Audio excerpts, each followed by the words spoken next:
Are we live? Are we live? Are we live? Live, live. Live, live, live. Live, live, live, live, live. Live, live, live, live. Live, live, live.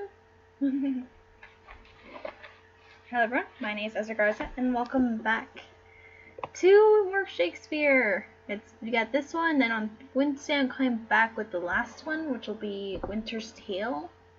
It'll be either Wednesday or Tuesday afternoon, but we'll have to see about that. Dun, dun, dun. But then we'll be done with Shakespeare. Shakespeare. I hope everyone is doing well. It is morning for me, so I need to do this.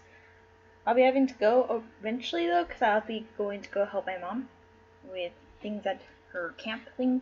So but until then, I have time to actually do this. Hello person, how are you? I hope you are well. Let me double check, make sure my camera's on. Not that I'm not decent or anything, it's just like, you know, I'm good. I'm good. You guys need to be able to see the screen. That's all. Okay. It's all good. Alright. So, measure for measure. I have no context for this. And there's no lines for... Let's see. I wonder... I'm just gonna go real quick to read. Just real quickly.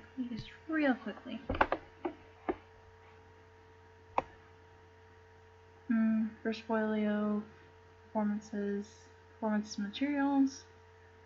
There's no like summary for this here. What? I'm gonna look up summary. Summary of measure for measure. We're looking up a summary real quick because I want to see what this context is about. There's nothing here. Overall summary for Shakespeare's Measure for Measure centers around the fate of Claudio, who is arrested by Lord Angelo, the temporary leader of Vienna. Angelo is left in charge by the Duke, who pretends to be a slave town, but instead dresses as a friar to observe the goings-on in his absence. Oh, that's actually pretty cool. That's pretty cool.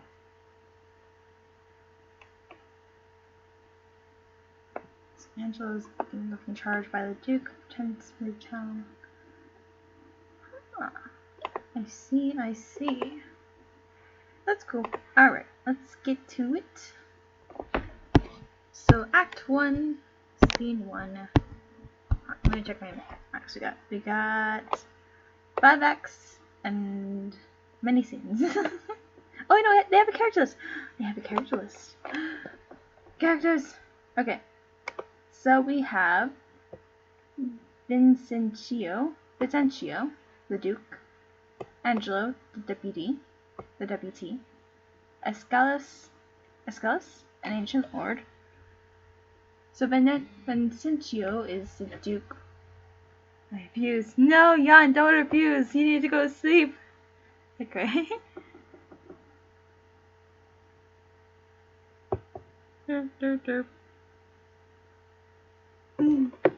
Sorry, it's Discord. I joined a Discord group recently. It's great. Anyway, so we have Vincentio, which is a duke that runs away, I guess. The one that leaves Angelo in charge. Or something of the sort. Escalus, an ancient lord. Claudio, who is the one that's arrested, a young gentleman. Lucio, a fantastic.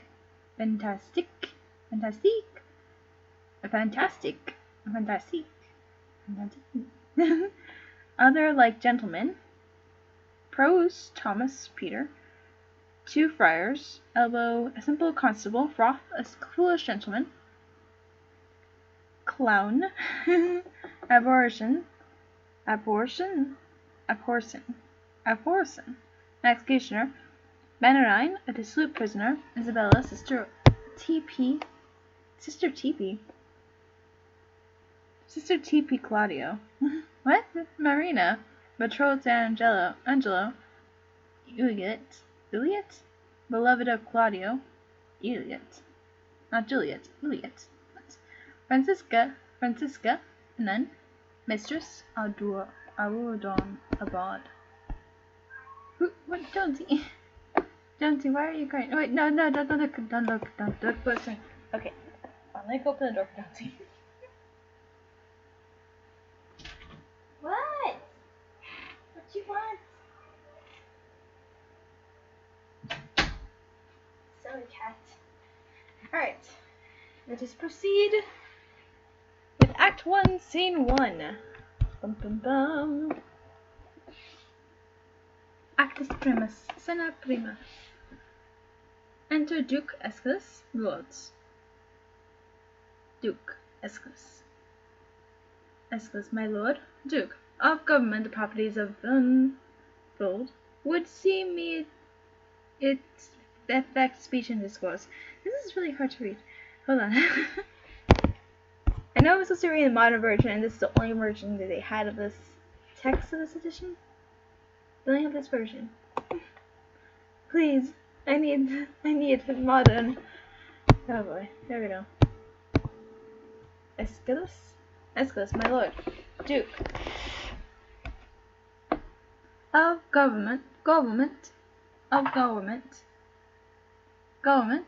the properties of Vinfold would see me to effect speech and discourse. Since I am put to know that your own science succeeds in that. One second, I'll be right back.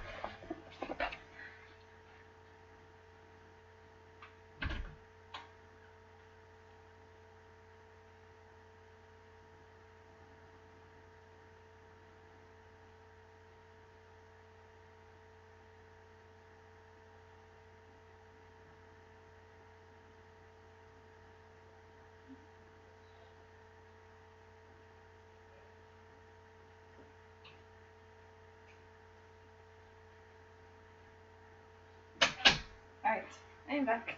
Okay. I'm gonna check this thing real quick. My mom has like a big old book of just Shakespeare stuff. It's like all the plays. The Comedy of Errors, for example. It has all of Shakespeare's plays though and everything. I just hope that it has an index. Here we go. Alright. Measure for Measure. Page. Hold on. Introduction to 690. And the play's actually on 696. Aha. 690.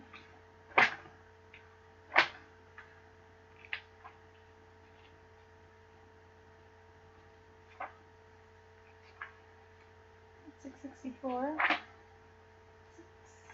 698.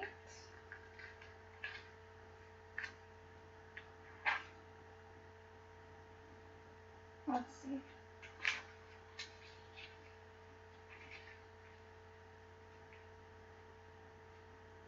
Scene 1. An apartment in the Duke's palace. Enter Duke Aeschylus and Lord Tenants. Aeschylus. Pascal. Duke. My lord. Duke of Government properties to unfold. Okay, yeah, no, this is better. This is tons better. Okay, so, people, we are not going to be reading from the screen today. Because, guess what? I cannot do it. But, in exchange, I'll be putting my face up here. So, agree? Agree. Ba-bum-bum. Nope, I didn't wish to move you. I didn't wish to move you. You're fine. You're fine just the way you are. I was trying to move my face. Ah, wait, I have it unlocked. That's would be the reason. Do-do-do. Do-do-do. Do-do-do. No, the online version just it's not fitting. It's not fitting for me. It's just like, nope. Nope. No. Not at all. Do-do-do. Do-do-do-do-do. Okay. I hope you could see me. What am I doing with life? But as you can see, I got a big old book right here. Mute. Shakespeare. Alright, so I'm gonna get started with this. Okay, scene 1. Let's go through the things again. Alright, Vincentio, the Duke. Angelo, Deputy Aeschylus, an ancient lord. Claudio, a young gentleman. Lucio, fantastic. Fantastic what? A fantastic? What is fantastic? Very bombastic, very bombastic. 2 other gentlemen, Provost, Thomas and Peter, 2 friars. A justice, Varius. Elbow, a simple constable. Froth, a foolish gentleman. Pompey, servant to Mistress Overdome, Hypogeon. Executioner, Bananine, and a dissolute prisoner. Isabella, sister to Claudio. Marina, betrothed to Angelo. Juliet, beloved of Claudio. Francisca, a nun. Mistress Overdone, a bawd. Alright. A bullet beside a text line indicates an annotation in the opposite column. So you can read annotations to be able to actually know what these things are talking about. Oh no, don't do that. These pages are very light. Why are you so light? Like paper thin. Alright. Act 1, Scene 1. An apartment in the Duke's palace. Enter Duke Aeschylus, lords and attendants. Duke Aeschylus. Escal, my lord, Duke. Of government the properties to unfold would seem in me to affect speech and discourse, since I am put to know that your own science exceeds in that the list of all advice. My strength can give you then no more remains, but that to your sufficiency. As your worth is able, and let them work, the nature of our people, the cities and institutions. And the cities and institutions. And the terms for common justice, as you are pregnant in as well as the practice and have enriched any that we remember. There is our commission.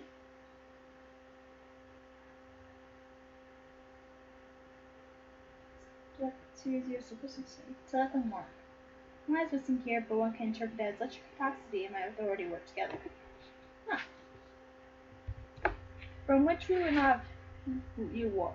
Call hither, I say, bid who before us Angelo. Exit attendants, what figure of us think you will bear? For you must know we have a special soul, elected him our absence to display, and lent him our terror, just with him our love, and given his reputation all the organs of our own power. What think you of it?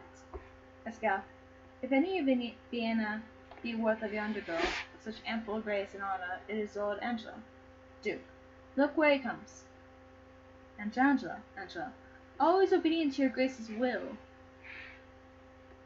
I come to know your pleasure.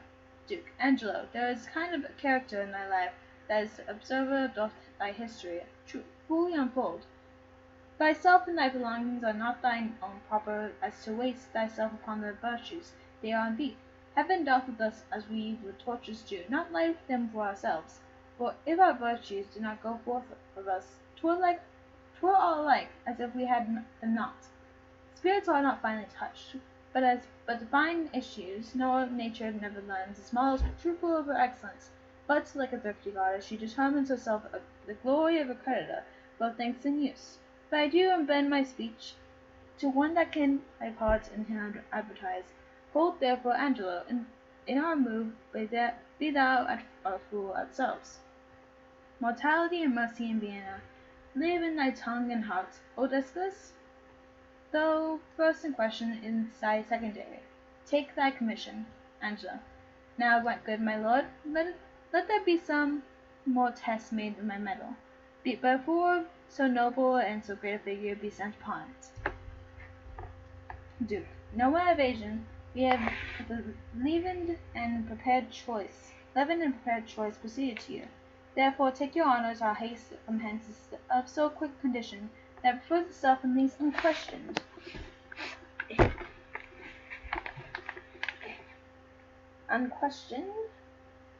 Matters of needful value. We shall write to you, as time with our concerning shall importune, how it goes with us, and do look to know what doth befall you here. So farewell you will. So fare you well. To the hopeful execution do I leave you, and of your commissions. Angela. Yet give me leave, my lord, that we may bring you something on the way. Duke. My haste may not admit it, nor need you, on my honour, have to do with any scruple. Your scope is as mine own, so to enforce the qualified laws as to your souls it seems. Give me your hand, I'll privily away. I love the people, but I do not like to stage me to their eyes. Though I do well, I do not relish well their proud applause and abes of vehement. Nor do I think the man of discretion that respect it. Once more, fare you well. Angela. The heavens give safety to your purposes.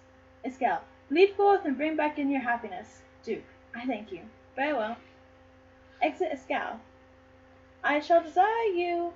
Exit. Escale. I shall desire you, sir, to give me leave. You know, I'm gonna bring up the list of characters just so you guys can have it on this side at least. Well, I mean, you guys won't be able to see it because it's in front of my face. Well, it's behind my face in your point of view, I guess. But you know what? I'm gonna be bringing it. First volume. What? First volume? What's a fascinaries? What? What is all this? Why is this here?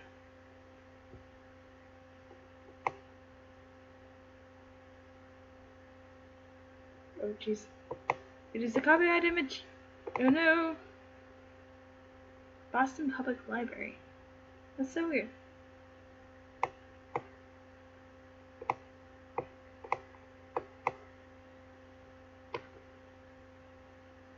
Okay, characters. There you go.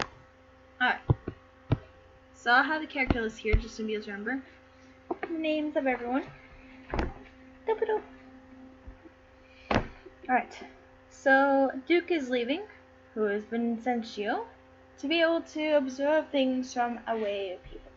Alright, so he leaves Angelo in charge. Escal. I desire you, sir, give me leave to have free speech with you, and it concerns me to look into the bottom of my place. A power I have, but of what strength and nature I am not yet instructed. Angela. 'Tis so with me. Let's withdraw together, and we may soon our satisfaction have touching that point. Escal. I'll wait upon your honour. Exeunt. Scene 2. So Act 1, Scene 2. Enter Lucio and two gentlemen. Lucio is a fantastique. Fantastique. I'm gonna look this up. What is a fantastique? What is a fantastique? Shakespeare. Fantastique.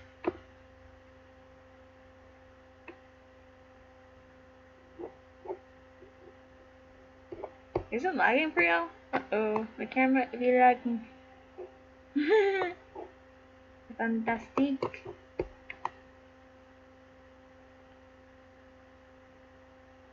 Symphony Fantastique. What is a fantastic? A foppish young nobleman. Ah! A foppish young nobleman. A foppish young nobleman. A foppish young nobleman. Is a fantastic. Interesting. Interesting. Enter Lucio and two gentlemen. Lucio. If the Duke and with the other dukes come not to composition with the King of Hungary, why then all the dukes fall upon the King? First gent. Heaven grant us its peace, but not the King of Hungary's. Second gent. Amen. Lucio. Thou concludest with like the sanctimonious pirate that went to sea with the 10 Commandments, but scraped one out of the table. Second gentleman. Thou shalt not steal? Lucio. Aye, that he raised. First gent. Why, 'twas a commandment to command the captain and all the rest from their functions. They put forth to steal. They put forth to steal.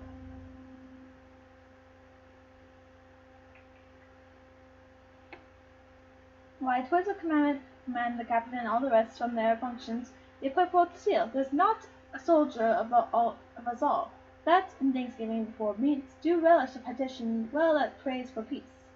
Second gentleman. I never heard any soldier dislike it. Lucio. I believe thee, for I think thou never wast where grace was said. Second gentleman. No, a dozen times at least. First gentleman. What, in metre? Lucio. In any proportion or any language. First gent. I think, or in any religion. Lucio.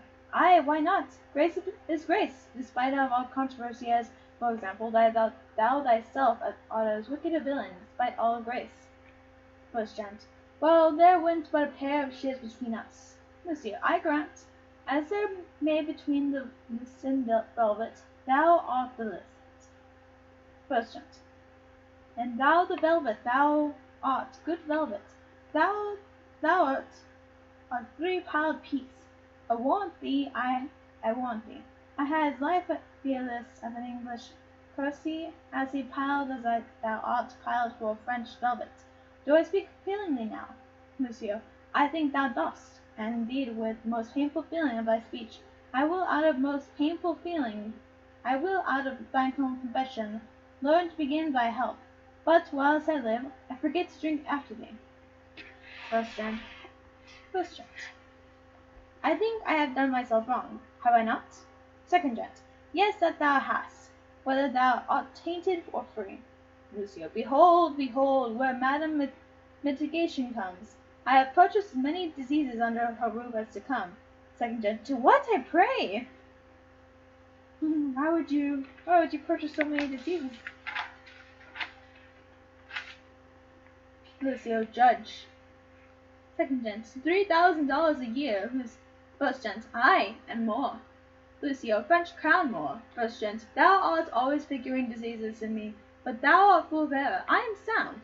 Lucio. Nay, not as one would say healthy, but so sound as things that are hollow. Thy bones are hollow. Impiety that has made a feast of thee. Impiety. Enter Mistress Overdone. Mistress Overdone. I love it. Enter Mistress Overdone. So it's overdone here, but it's overdone. So a bod. She's a bod. First gent. How now? Which of your hips has most profound sciatica? Miss Overdone. Well, there's one yonder arrested and carried to prison that was worth 5,000 of you all. Second gent. Who's that, I pray thee? Miss Overdone. Mary, sir, that's Claudio. Signor Claudio. First gent. Claudio to prison? 'Tis not so. Miss Overdone. Nay, but I know 'tis so. I saw him arrested, saw him carried away, and, which is more, within these 3 days his head to be chopped off. Oh, jeez. Lucio. But after all this fooling, I would not have it so. Art thou sure of this? Miss Overdone. I am too sure of it, and it is for getting Madame Julietta with child. Lucio. Believe me, this may be. He promised me 2 hours since, and he was ever precise in promise-keeping. Second gent. Besides, it draws something near the speech we had such purpose. First gent. But most of us agreeing with the proclamation. Lucio. Away, let's go learn the truth of it. Exult Lucio and gentlemen. Miss Overdone. Thus what with war, what with sweat, what with the gallows, and what with poverty, I am custom shrunk. Enter Pompey. Pompey, you are someone. Pompey, what be you? Where are you, Pompey? Why are you not here? Is Pompey like here in this book? No. Pompey is servant to the Mistress Overdone. Ah, that's why she's not on here. Enter Pompey. How now, what's news with you? Pompey. Yonder man is carried to prison. Miss Overdone. Well, what has he done? Pompey. A woman. Miss Overdone. But what's his offense? Pompey. Groping for trouts in a peculiar river. What is this one? It means fishing in private waters. It's sexual innuendo.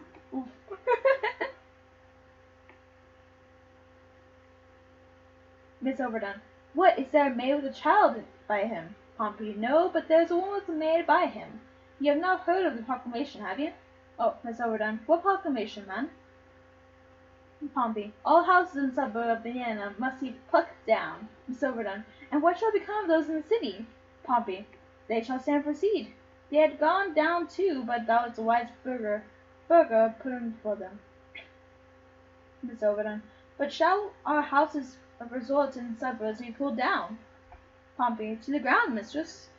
Miss Overdone, why, there's a change indeed in the Commonwealth. What shall become of me? Miss Pompey, come, fear not you.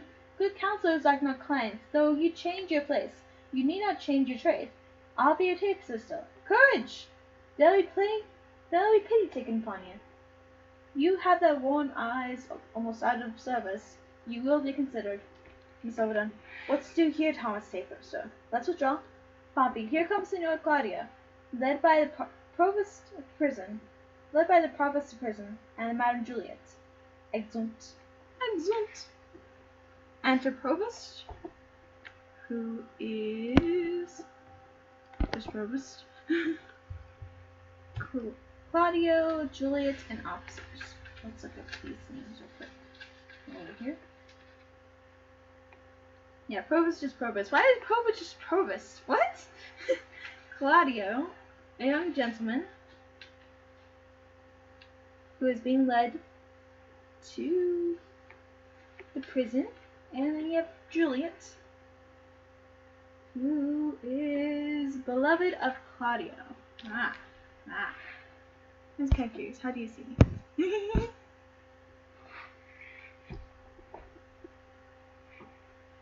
And the provost, Claudio, Juliet, and officers. Claudio, fellow, why dost thou show me thus to the world? Bear me to prison where I am committed. Provost, I do it not in the evil disposition, but from Lord Angelo by special charge. Claudio, thus can be demigod authority make us pay down for the offence I wait. The words of heaven, on whom it will, on whom it will not. So yet still just 'tis just. We enter Lucio and two gentlemen. Lucio, how now, Claudio? Whence comes wise restraint? Claudio, from too much liberty, my Lucio, liberty. A surfeit is the father of much fast, so every scope of the immoderate use turns to restraint. All natures do pursue, like rats a raven, down the proper vein, a thirsty evil, when we drunk we die. Lucio, if I could speak so wisely under an arrest, I would send for certain of my creditors, and yet, to say truth, I had as life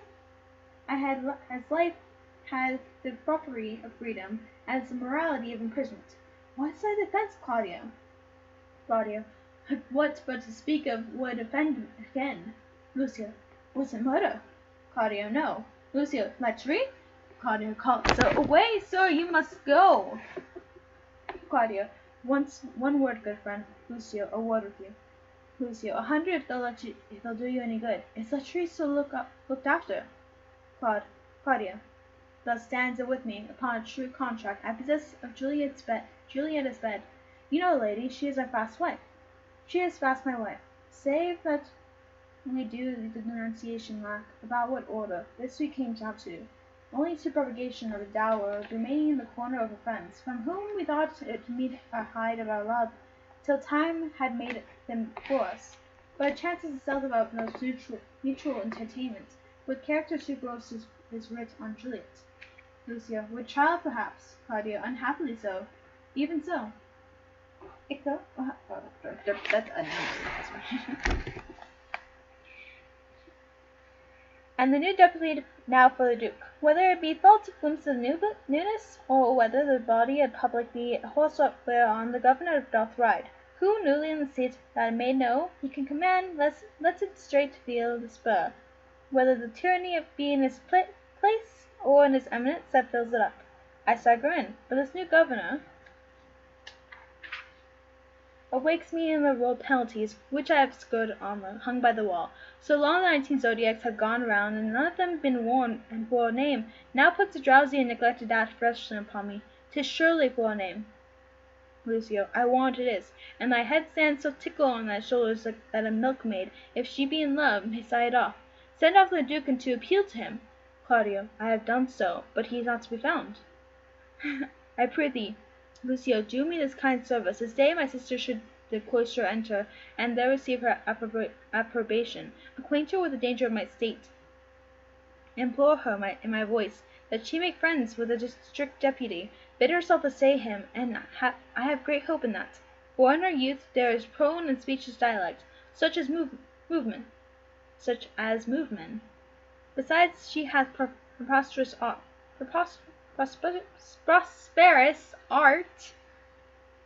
I've lost my place. Prosperous art, when she will play with reason and discourse, and well she can persuade. Lucio, I pray she may, as well as for the encouragement of the like, which else would stand under grievous imposition, as for the enjoying of thy life, who I would be sorry that should be thus foolishly lost at a game of tic-tac. I'll to her. Claudio, I thank you, good friend Lucio. Lucio, within 2 hours. Claudio, come, officer, away. Exeunt.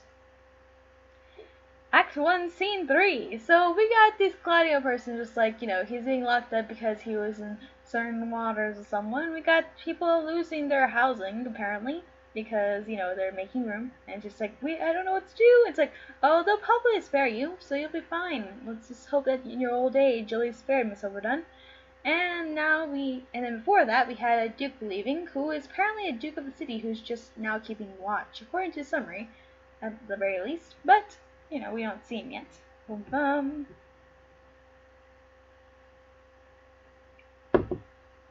But now we are. Act 1, Scene 3.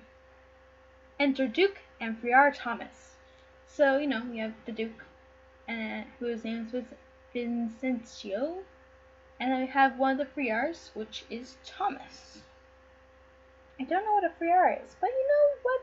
It's fine. We'll call you Thomas. Alright.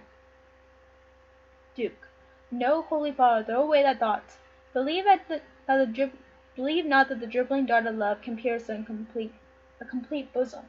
Why I desire these to give my sacred arbor hath a purpose, a more grave and wrinkled than the aims and ends of burning youth. Thomas. May your grace speak of it. Duke, my holy sir, none better know than you, and held the idle price of a life removed, and held the idle price to haunt. Have I ever loved the life removed, and held the idle price to haunt assemblies where youth and cost and witless bravery keeps? I have delivered to Lord Angelo, a man of stricture, a firm abstinence, my power and place here in Vienna, and he supposes me traveled to Poland, where I have strewed it in common ear, and so it is received. Now, pious sir, you'll demand of me why I do this. Thomas. Gladly, my lord. Duke. We have strict statutes and most biting laws, the needful bits and curbs of headstrong weeds, which for the 19 years we have let slip. Even with an overgrown lion in a cave that goes not out to prey. Now, as the fond feathers, having bound up the burning twigs of birch, only to stick it in the children's sights, for terror not to use, in time of the rod, becomes more mocked than with feared. So I decree that to infliction to themselves are dead, and liberty plucks justice by the nose. The baby beats a nest, and quite the throat goes all decorum. For Thomas. It rested in your grace to unloose the tide of justice when you please, and in your most dreadful would have seen them in Lord Angelo. Duke, I do fear too dreadful. Sith was my fault to give people scope. 'Twould be my tyranny to strike all the gall them for what I bid them do. For we bid them done, when evil deeds have their permissive pass, and not the punishment, therefore indeed my father. I have Angelo imposed the office, who may in the ambush of my name strike home, and yet my nature never fight. To do in the slander, and to behold his way, I will, as swear my brother your order, visit both prince and people. Therefore I prithee, supply me with the habit and instruct me, how I may formally in person bear me, like a true friar. No reason for this action at leisure shall I render you, only this one. Lord Angelo is precise. Stands at God with envy, scarce confesses that his blood flows, or that his appetite is more bread than stone. Hence shall we see, if power change purpose, what our sea must be. So he's saying that's on purpose to how Angelo actually rules. because he knows like Angela's hearts and everything. So it may be a good thing that he might either be a good person to be able to have rule, or he could potentially have too much power and eats more than is full of bread and of envy. So that's good. That's good. That's good. Okay. How do y'all see me right now? I should probably have this up just because I can. Cause I mean, you can't even see the side anyway. So you see part of my head. I could try.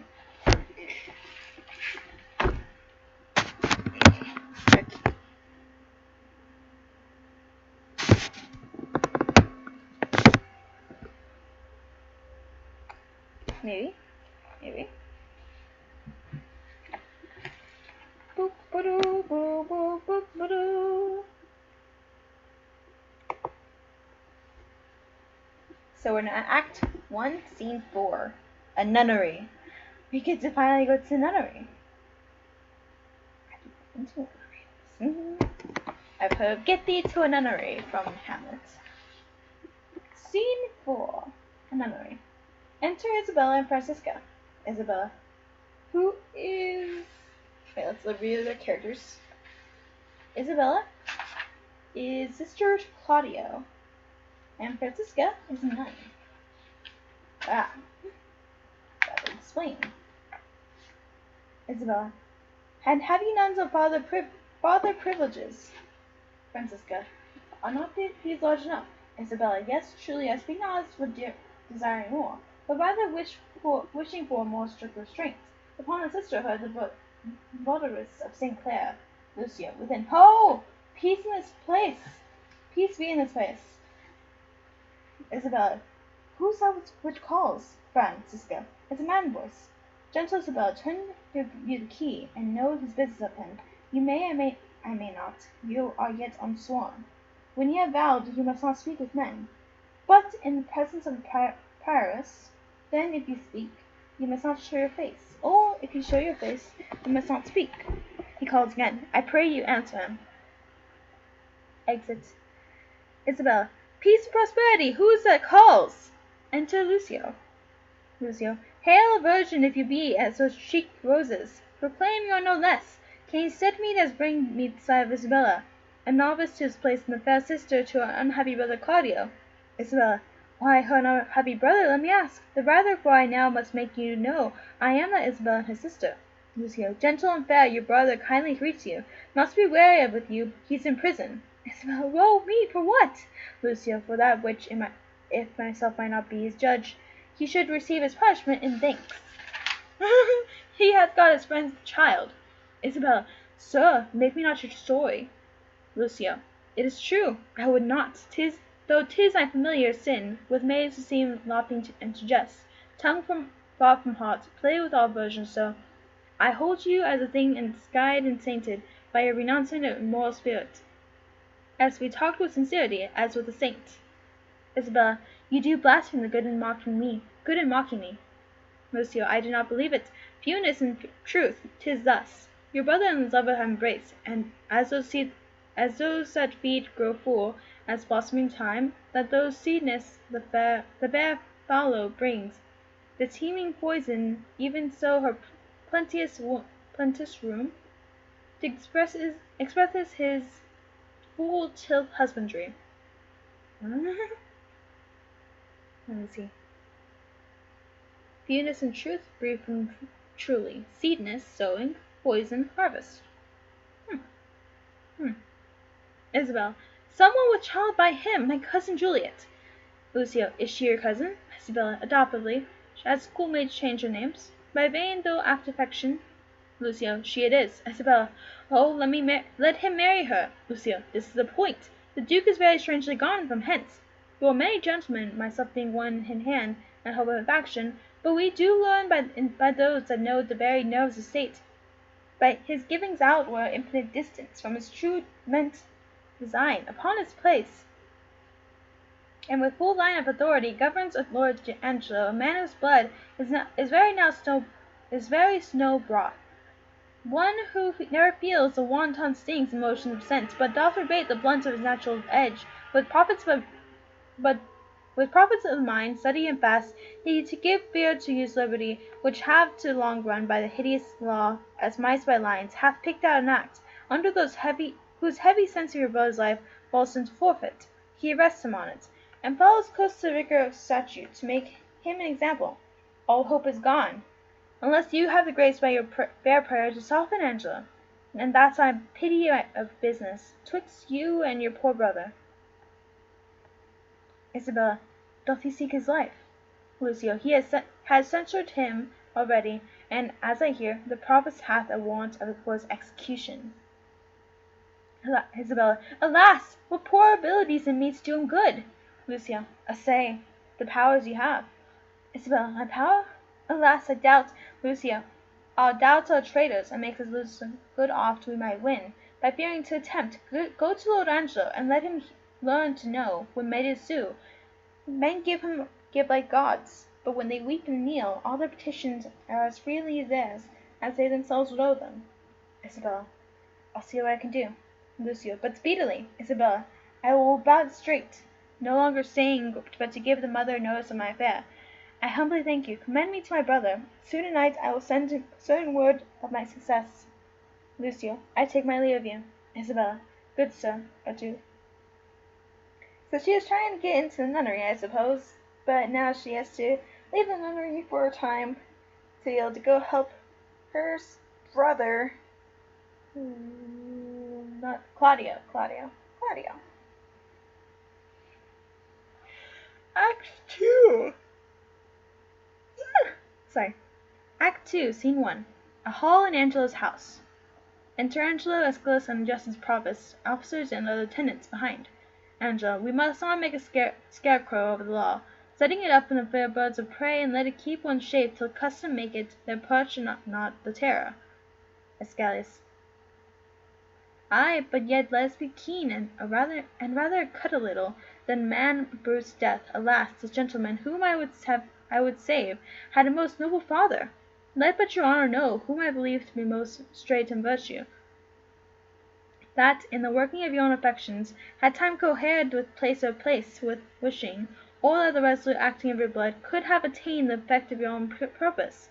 Whether you had not sometime in your life erred in this point, which now you censure him, you have Angelo, Aeschylus, and Justice Provost, and officers and other attendants behind. That's what he has there. Or that resolute acting of your blood could have attained the effect of your own purpose, whether you had not sometime in your life erred in this point, which now you censure him, and pulled the law upon you. He's judging pretty badly. It's like, nope. Aeschylus is an ancient lord.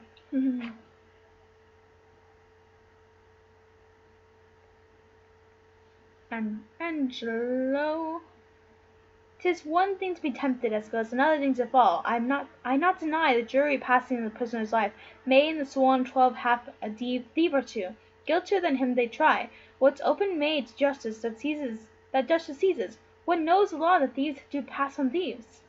'Tis very pregnant. The jewel that we find we stoop and take it because we see it, but when we do not see what we tread upon and never think of it.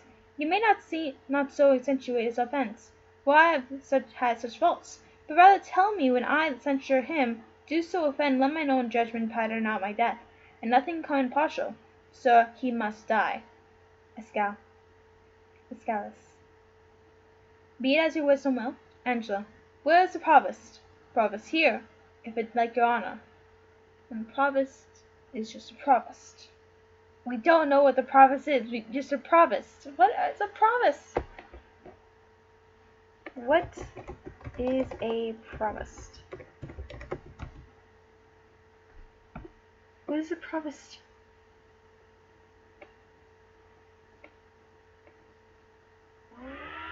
A Northern American, senior administrative officer, certain colleges and university, head of a chapter in a cathedral. Huh. Interesting. Here, if you like it, Your Honour. Angelo, see that Claudio be executed by 9 tomorrow morning. Bring him in his confessor, and let him be prepared, for that the utmost of his pilgrimage. Exit Provost. Escalus aside. Will heaven forgive him, and forgive us all. Some rise by sin, and some by virtue fall. Some run from breaks of ice and answer none, and some condemned for a fault alone. Enter Elbow, and officers with Froth and Pompey. Elbow? Who's Elbow? Why Elbow? Elbow. Who be you? Elbow? Elbow. A simple constable. So you have a simple constable, officers, Froth, a foolish gentleman, and Pompey, who's the young maiden, well, servant's mistress overdone. Elbow. Come, bring them away. If these be good people in the commonwealth, that do nothing but use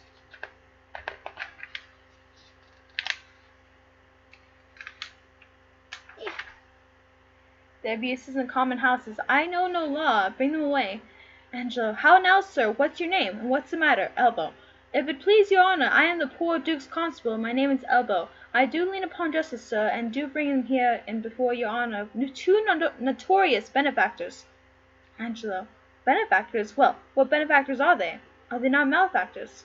Elbow. If it please your honour, I know not well what they are, but precise villains they are, that I am sure, and void of all profanation in the world that good Christians ought to have. Escalus. This comes off well. Here's a wise officer. Angela. Go to. What quality are they of? Elbow is your name. Why dost thou not speak, Elbow? Pompey. He cannot, sir. He is out at elbow. He is out at elbow. Angela. What are you, sir? Elbow. He, sir, a tapster, sir. Parcel bawd, one that serves a bad woman, whose house, sir, was, as they say, plucked down in the suburbs, and, as they say, plucked down and now she professes a hot house, which, I think, is a very ill house, too. Which means probably a brothel. Hot house, bad house. Huh. Escalus. How know you that? Elbow. My wife, sir, whom I detest before heaven and your honour. Escalus. How? Thy wife? Elbow. Aye, sir, whom I think heaven is an honest woman. Escalus.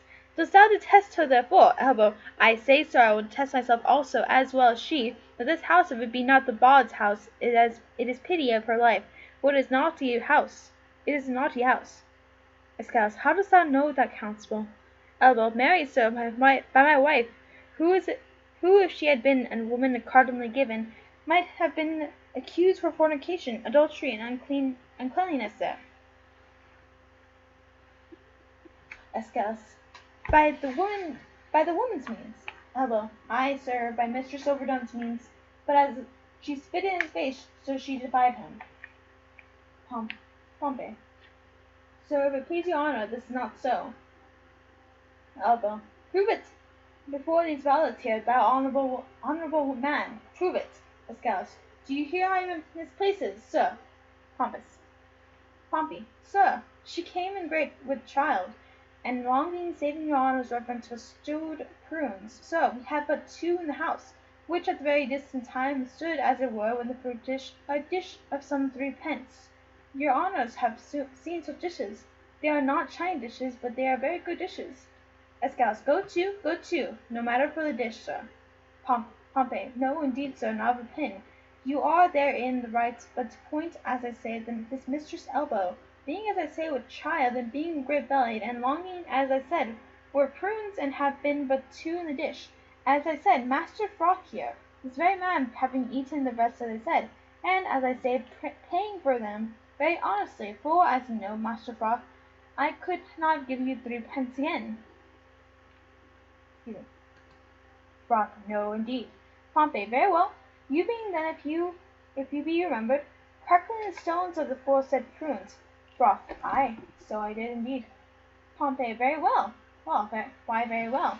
I tell you then, if you be remembered that such a one and such a one were past cure of the thing you wot of, unless they kept a very good diet, as I told you. Froth. All this is true. Pompey. Why, very well then. Escalus. Come, you are a tedious fool to the purpose. What was done to Elbo's wife that he hath cause to complain of? Come me to what was done to her. Pompey. Sir, your honour cannot come to that yet. Escalus. No, sir, I mean not. Pompey. Sir, but you shall come to it, by your honour's leave, and I beseech you, look into Master Froth here, sir, a man of fourscore pound, a year, whose father died at Hallowmas, was not at Hallowmas, Master Froth.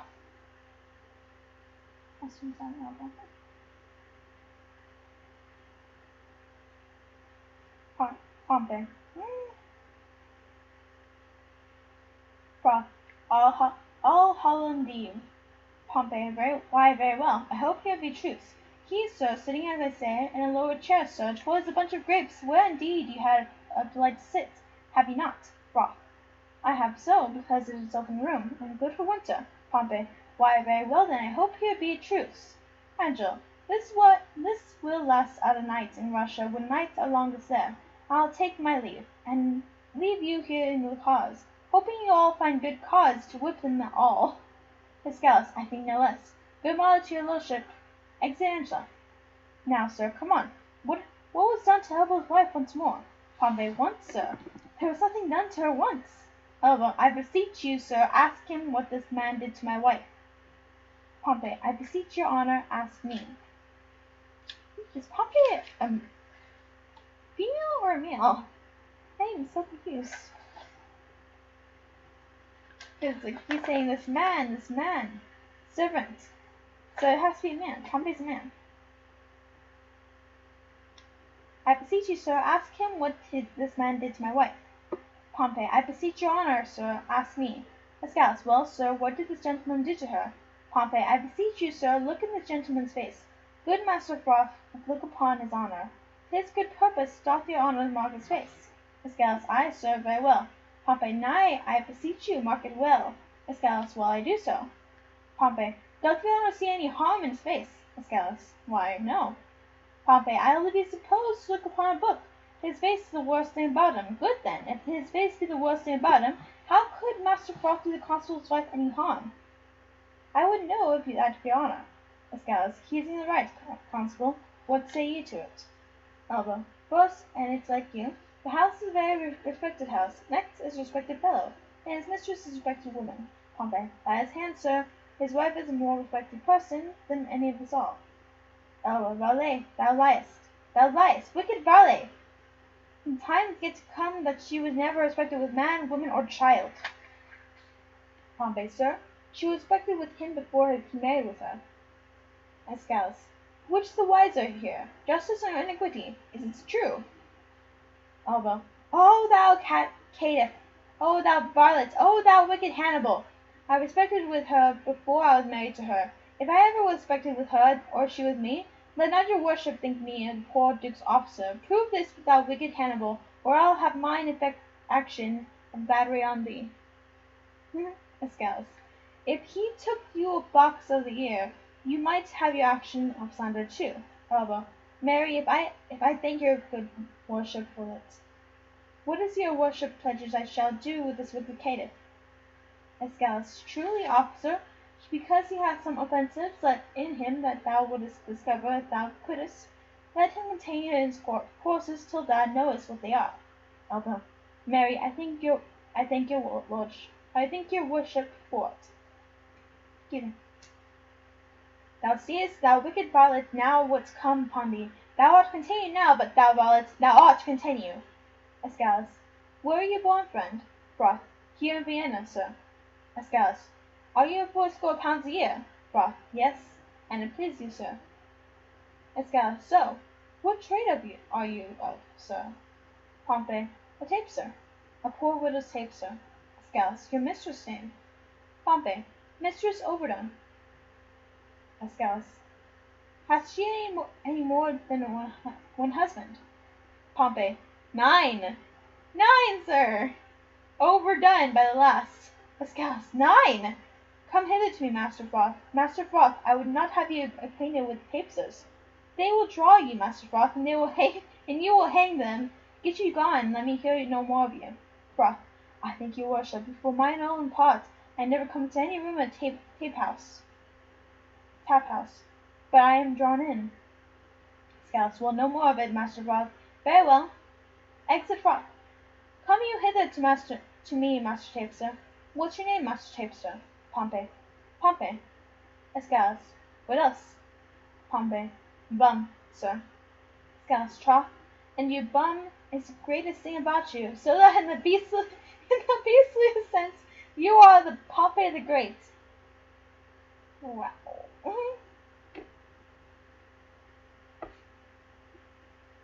You are Pompey the Great. Pompey, you are partly a bard. Pompey, whatsoever your colour, it's in truly Tapster, are you not? Come, tell me true, it shall be better for you. Pompey, truly, sir, I am a poor fellow that would live. Escalus, how would you live, Pompey? By being a bard? What do you think of the trade, Pompey? Is it lawful trade? Pompey, is the law would be allowed, sir? Escalus, but the law will not allow, Pompey, nor shall it be allowed in Vienna. Pompey, does your worship mean to geld and splay all the youth of the city? Castrate. Escalus, no, Pompey. Pompey, truly, sir, in my poor opinion, they will too then. If your worship will take order, with the drabs and knaves, you need not fear the bogs. Escalus, there are pretty orders beginning, I can tell you, but it is but heading and hanging. Pompey, if you head and hang all that offend that way, but for 10 years together, they'll be glad to give out the commission for more heads. If this law hold in Vienna 10 years, I'll rent the bear's house and after 3 pence a day. If you live to see this come to pass, say Pompey told you so.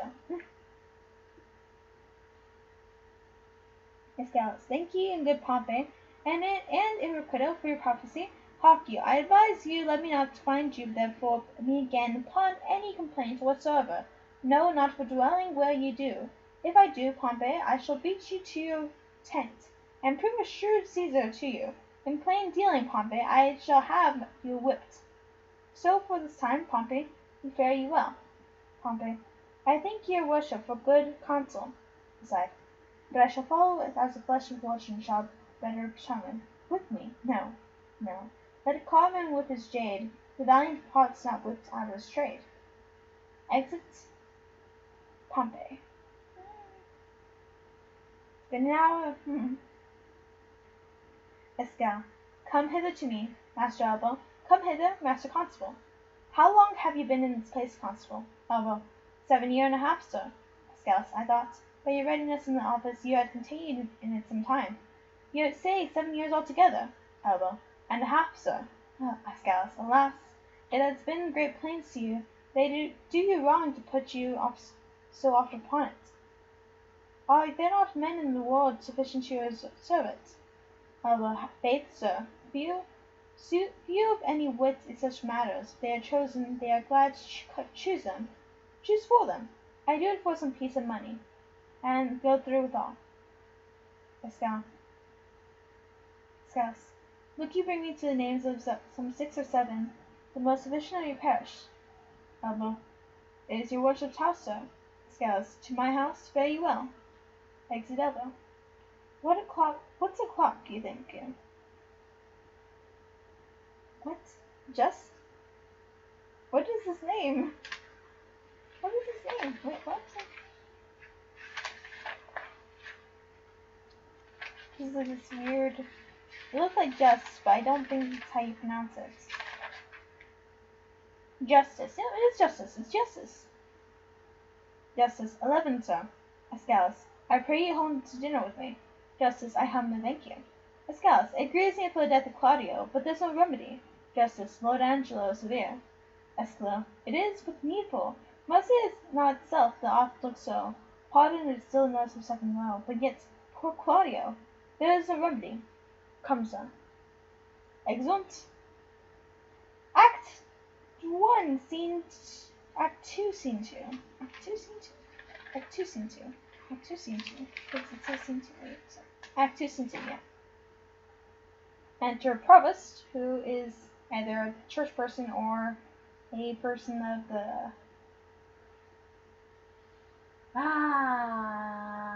Not a general, just like another officer of sorts.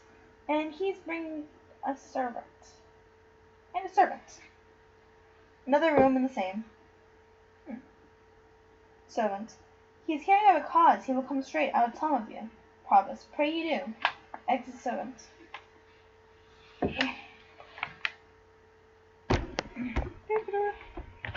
Provost. Oh no. His pleasure will be Texan. That means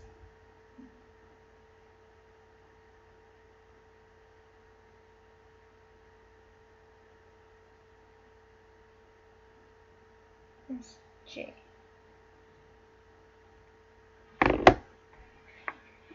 Provost. I'll know. His pleasure may be he will relent. Alas, he hath but as offended in a dream. But ere they live to end.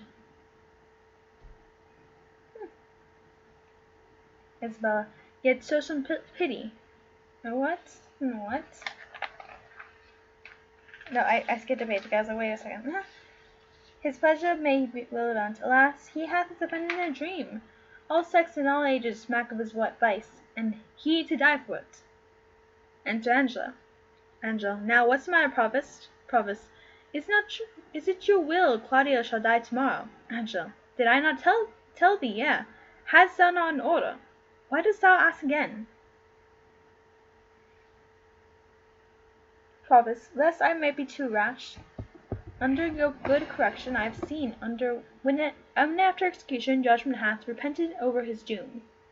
Angela. Go to, let that be mine. Do you your office, or give up your place, and you shall well be spared. Provost. I crave your honour's pardon. What shall be done, sir, with the groaning Juliet? She's very near hour. Angela. Dispose of her to some more fitter place, and that with speed. Re-enter servant. Servant. Here is sister of the man condemned desires access to you. Angela. Hath he a sister? Provost. I, my good lord, a very virtuous maid, and to be shortly of sisterhood, if not already. Angela. Well, let her be admitted. Exit servant. See to fornicatress be removed. Let her be needful, but not lavish, means there shall be order for it. Enter Isabella and Lucio. Provost. God save your honour, Angela. Stay a little while. To Isabel. You're welcome. Where's your will? Angela. Isabel. I am lawful suitor to your honour. Please but your honour hear me. Angela. Well, what's your suit? Isabel. There is a vice that I most do abhor, for which I would not plead, but that I must, for which I must not plead, but that I am, and war twixt will and will not. Angela. Well, the matter? Seems like my face is so close to you. Isabella. I have a brother that's content to die. I do beseech you, let it be his fault, and not my brother. Provost. Aside. Heaven give thee moving disgraces. Angela. Condemn the fault, and not the actor of it. Why, every fault's condemned ere it be done. Mine were the very cipher of a function, to find the faults whose fine stand of record, and let go by the actor. Isabella. Oh, but severe law. I had a brother then. Heaven keep your honour. Lucio. Aside to Isabella. Give not over so. To him again entreat him. Kneel down before him, and hang upon his gown. You are too cold. If you should need a pen, you could not do more at the same time desire it. To him, I say. Isabella. Must he needs die? Angela. Maiden. No remedy. Isabella. Yes, I do think you might pardon him, and neither heaven nor man grieve at mercy. Angela. I will not do it. Isabella. But can you, if you would? Angela. Look what I will not, that I cannot do. Isabella. But might you do it, and do the world no wrong? If so, your heart will touch the remorse as mine to him. Angela. He is sentenced. It is too late. Is it so late though, or are you just being a butt about it? It's called. It is too late. It is too late.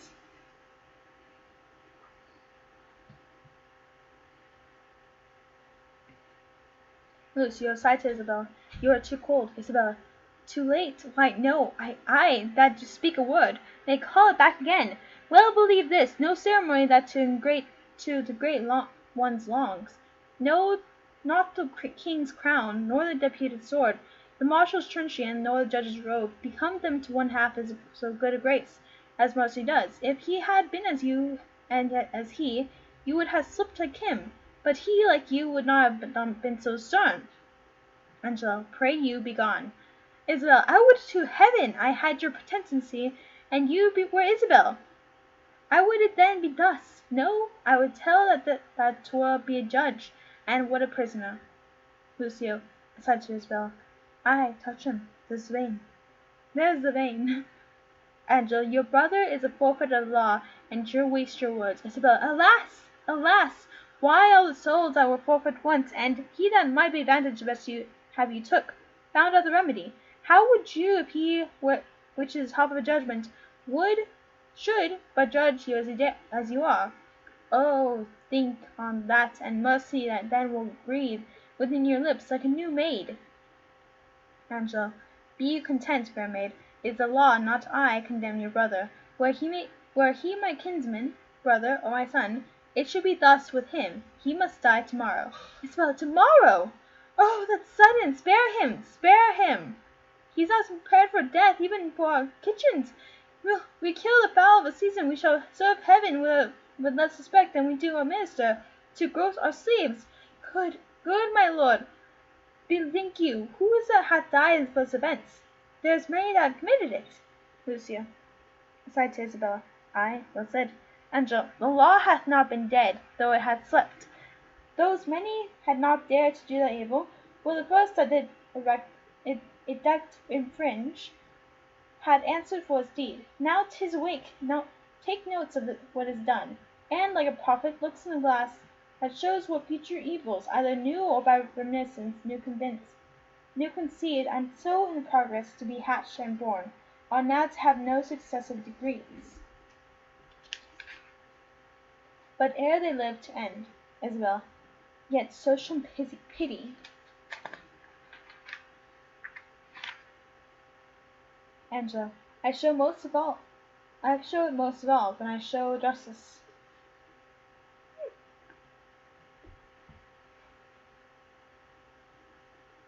For when I pity those I do not know, which is dismiss offence would after gall, and do him right that, answering one foul wrong, lives not to act another. Be satisfied, your brother dies tomorrow. Be content. Isabel, so he must be the first that gives the sentence, and he and he that suffers, oh, it is excellent, that a giant's strength, but it is tyrannous to use like a giant.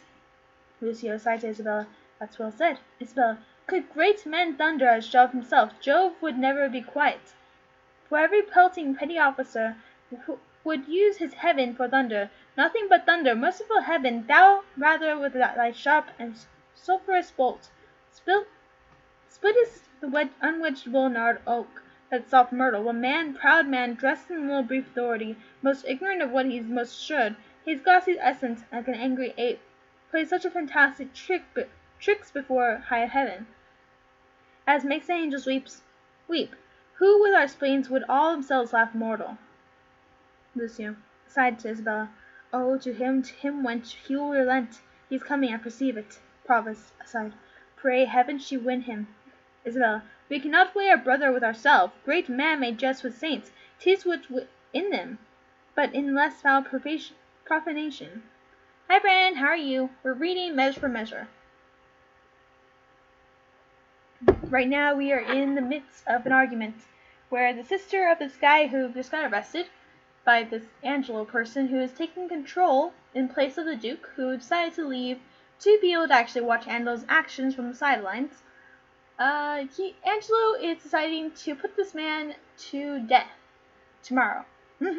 So, and Isabella, the sister of the person that's in question, is like, no, don't do this. This is not right. You have seen other people do this before. They have been given mercy. Why don't you give mercy? And it's like, and just like, no. It's been done. It's been done. I've sentenced him. He is to die, etc., etc. The law has been sleeping. It is not gone. It has just been asleep. And now I am bringing it back because I am Angelo. I must be respected in all these corners of the world. And like everyone was like, no, don't do it. Don't do it. Claudia? I mean, everyone knows Claudia. It's like, So Isabella's like really just like trying for this, you know. And then before also we had like this Mistress Overdone, who was worried about her estate or just general living place quarters because they're being torn down and taken away for no reason. So yeah, that was before though. But we'll probably go back to some of it in a little bit. But right now we're at Lucio and Isabella and Angela. Isabella's like, please let him go. And Angela's like, no, it's been sentenced, it's been done. Also, Isabella was trying to go for a nun, just because. So she's probably gonna be doing that after. We'll see. Ba-ba-da. Isabel, we cannot weigh our brother with ourselves. Great men may jest with saints. 'Tis wit in them, but in less foul profanation. Lucio, thou art in the right, girl. More of that. Isabel, that in the captain's but the choleric word, which in the soldier is a black blasphemy. Oh, also, we are reading from a big book, because the online version is it's not modernized, so I can't read it, but we're reading from this big old book. Look at all those pages of just Shakespeare. Shakespeare! I cry. So heavy.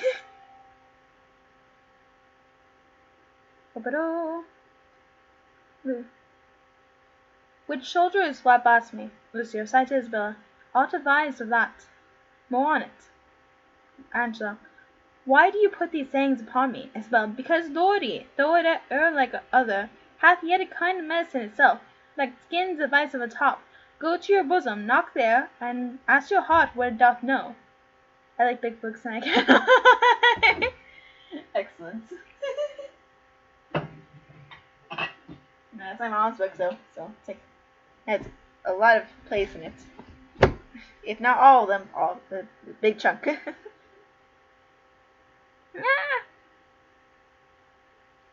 And why you put this video on me? Isabella. Because authority, though it err like others, hath yet a kind of medicine in it. A skin's advice at the top. Go to your bosom, knock there, and ask your heart what it doth know. That's like my brother's fault. If it confess a natural guiltiness such as his, let it not sound a thought upon your tongue against my brother's life. Angela, aside, she speaks, and 'tis such sense, that my sense breathes with it. Very well. Isabella, gentle my lord, turn back. Angela, but I will bethink me. Come again tomorrow. Isabella, hark how I'll bribe you, good my lord, turn back. Angela, ha! Bribe me. Isabella, I, with such gifts that heaven shall share with you.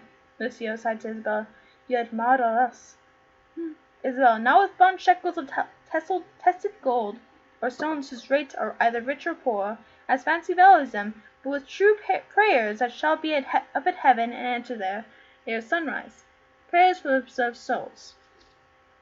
From fasting maids whose minds are dedicate to nothing temporal. Angela, well, come with me tomorrow. Lucio sighed to Isabella, go to, 'tis well away.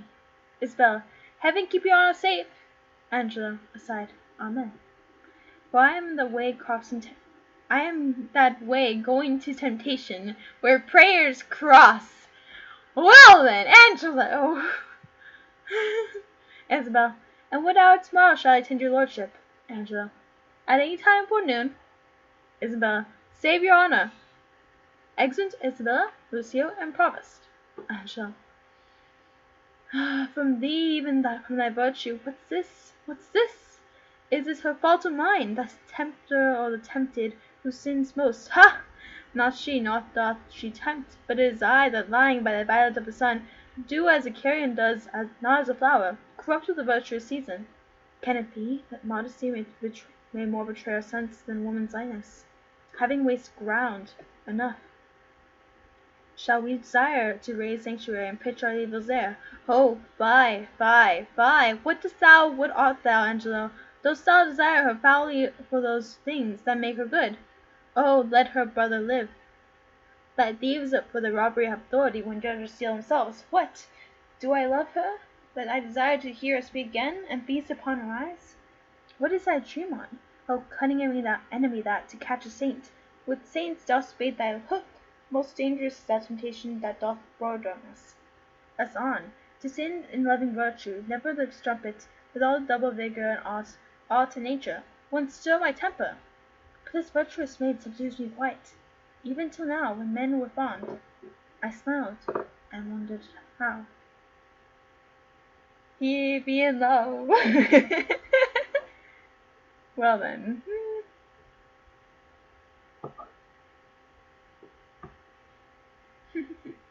She looks like a nun. Okay, I'll show you the picture. See if you see it. Let me get this open real quick to see if you see it.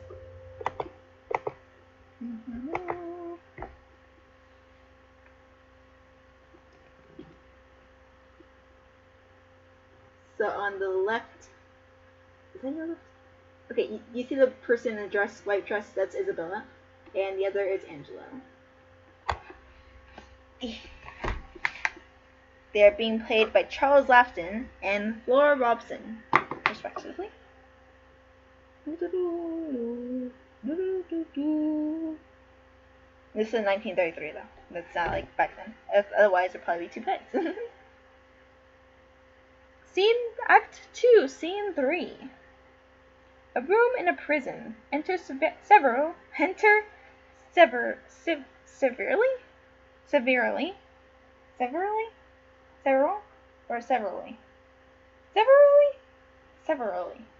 It's a weird name.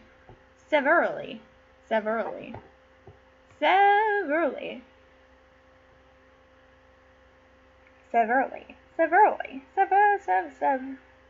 Alright, Duke disguised as a friar and provost.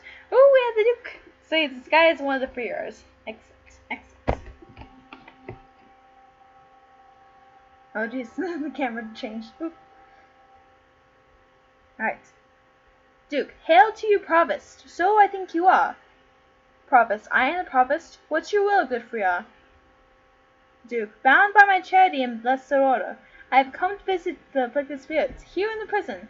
Do me the common rites to let me see them and make me know, and to make me know the nature of their crimes, that I may minister to them accordingly. Provost, I would do more than that if more needful. Enter Juliet. Look, here comes one, a gentlewoman of mine, who, falling in the laws of her own youth, hath blistered her before she is with child, and he that got it sentenced a young man more fit to another offence than die for this. Duke, when must he die? Provost, as I do think tomorrow. I have provided for you to stay a while. To Juliet, and you shall be conducted. Duke, repent, you fair one, of the sin you carry. Juliet, I do, and bear the shame most patiently. Duke, I'll teach you how. So Juliet is the one that Claudio impregnated, apparently, and that's actually who he's going to prison for, apparently. Also, he's like, okay then. But she's like, still needs someone to like take care of her at the same time. She's like, You know, it's like she's still a lover of him. I mean, like I don't think this is like not consented or something. You know, it just happens. It happens. And she doesn't seem like she's angry about it either. It's like, okay. Duke, I'll teach you I'll teach you how you shall rein your conscience, and try to penance, if it be sound, or hollowly put on. Juliet, I'll gladly learn. Duke, love you the man that wronged you? Juliet, yes, as I love the one that wronged him. Duke, yes, as I love the woman that wronged him. Did he?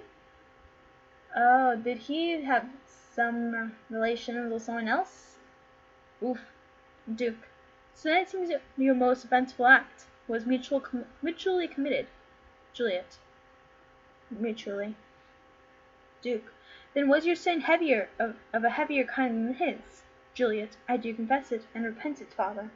Duke, 'tis meet so, daughter, but less to you do repent, as that the sin has brought you to this shame, which sorrow is always toward ourselves, not the heaven, showing we would not spare heaven as we love it, But as we stand in fear, Juliet, I do repent me as it is an evil, and take the shame with joy.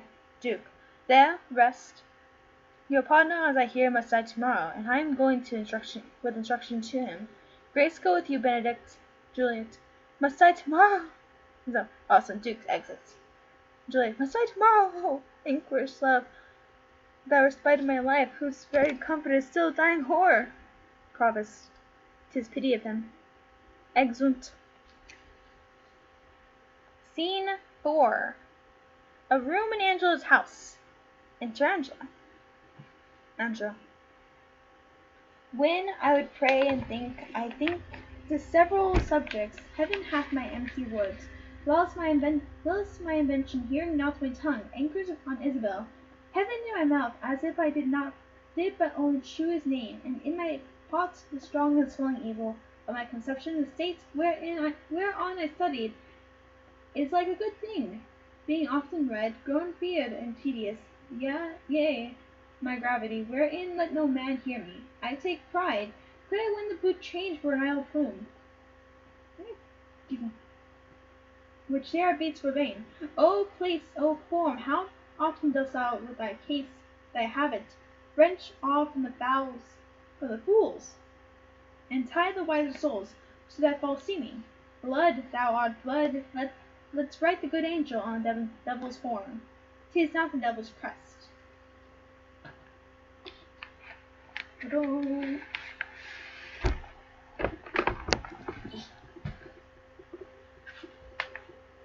Enter a servant. How now? Who's there? Servant. One Isabel, a sister, desires access to you. Angela, teach her the way. Exit servant. Oh heaven, why is my blood thus muster to my heart, making broth both unable for itself, and possessing all other parts, unnecessary fitness? So play the foolish throngs with that one swoons. Swoons, not spoons. Spoons. Spoon. Come all to help him, and so stop the air, by which he should revive. And even so, a general subject to all well-wished king, with their own part, and in obsequious fondness, proud to his presence, where their untaught love must needs appearance offence. Enter Isabella. Isabella. I am come to your presence. Enter Isabella. How now, fair maid? Isabella. I am come to know your pleasure. Angela. That you might know it, would much be better please me, than to demand what 'tis. Your brother cannot live. Isabel. Even so, heaven keep your honor.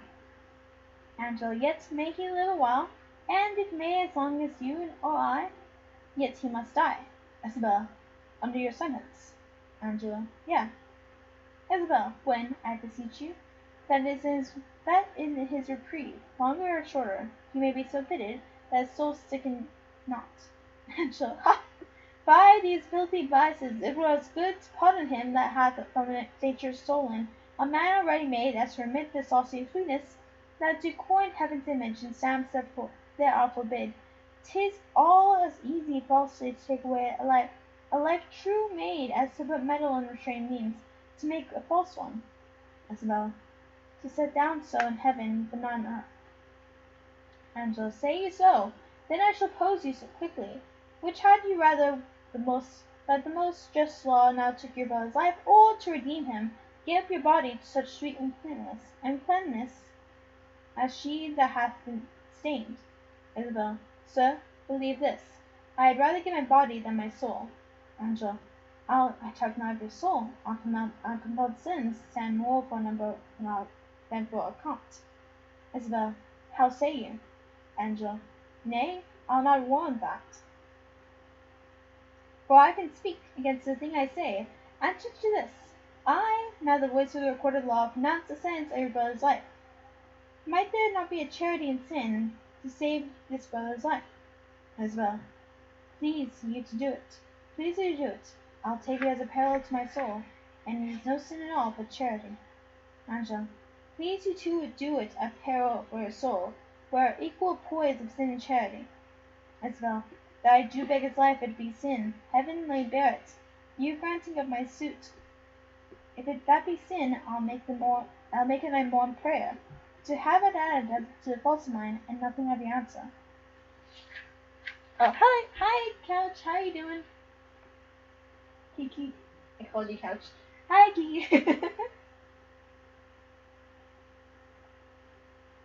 We are reading Measure for Measure. Will you be staying long? Right now we have Isabella trying to convince Angelo, who has her brother's life in his hand, basically, because he's going to condemn him to prison because he had lain with another woman, but also given that same woman a pregnancy. Oh then. So Isabella's saying, don't do it. Usually, this offense would be kindled, just stay with the woman that you are forcing to have a child. Well, not forcing to have a child, but she has a child in her. He needs to take care of it as well. That's what usually is happening. They usually just tell him, you gotta do this now. But Angela here, who is taken over in part from the Duke, is saying no. He must be executed because the law has been sleeping for too long. And it's like, no. So, yeah. And then the Duke is looking around and seeing what exactly Angela is doing in place of him. Because he gave Angela all the power while he is away. So he's seeing all the faults of his actions. So, yeah. So now Angela's kind of falling for Isabella for a bit. And he's considering things. Alright. Let me entreat you to formal language. No, I don't know. Angela, I think it well.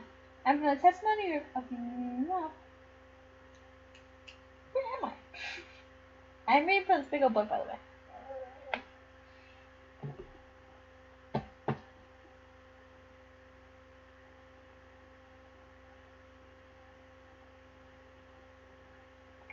Where was I?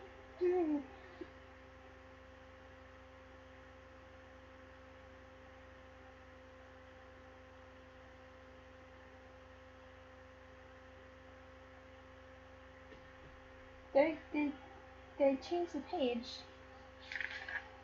I probably did change the page. Hey, now I want to on screen movements I say and suicide now goes for whole.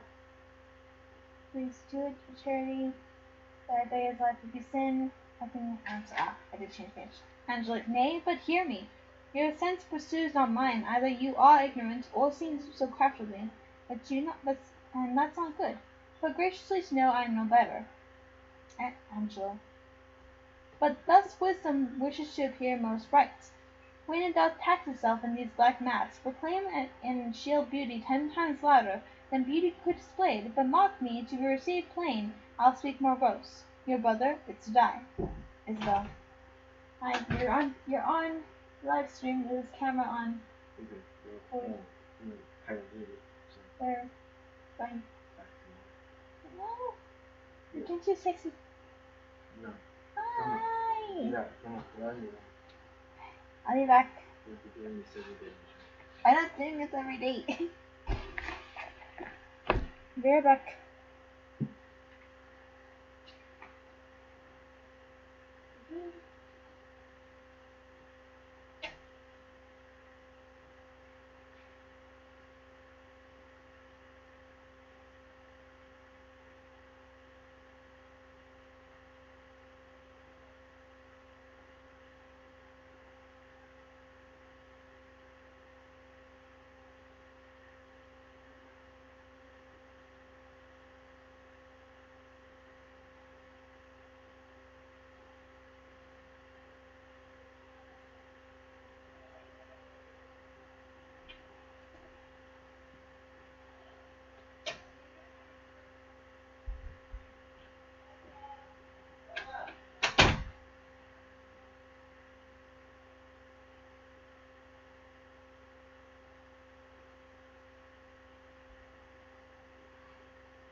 My cat was sticking out funny.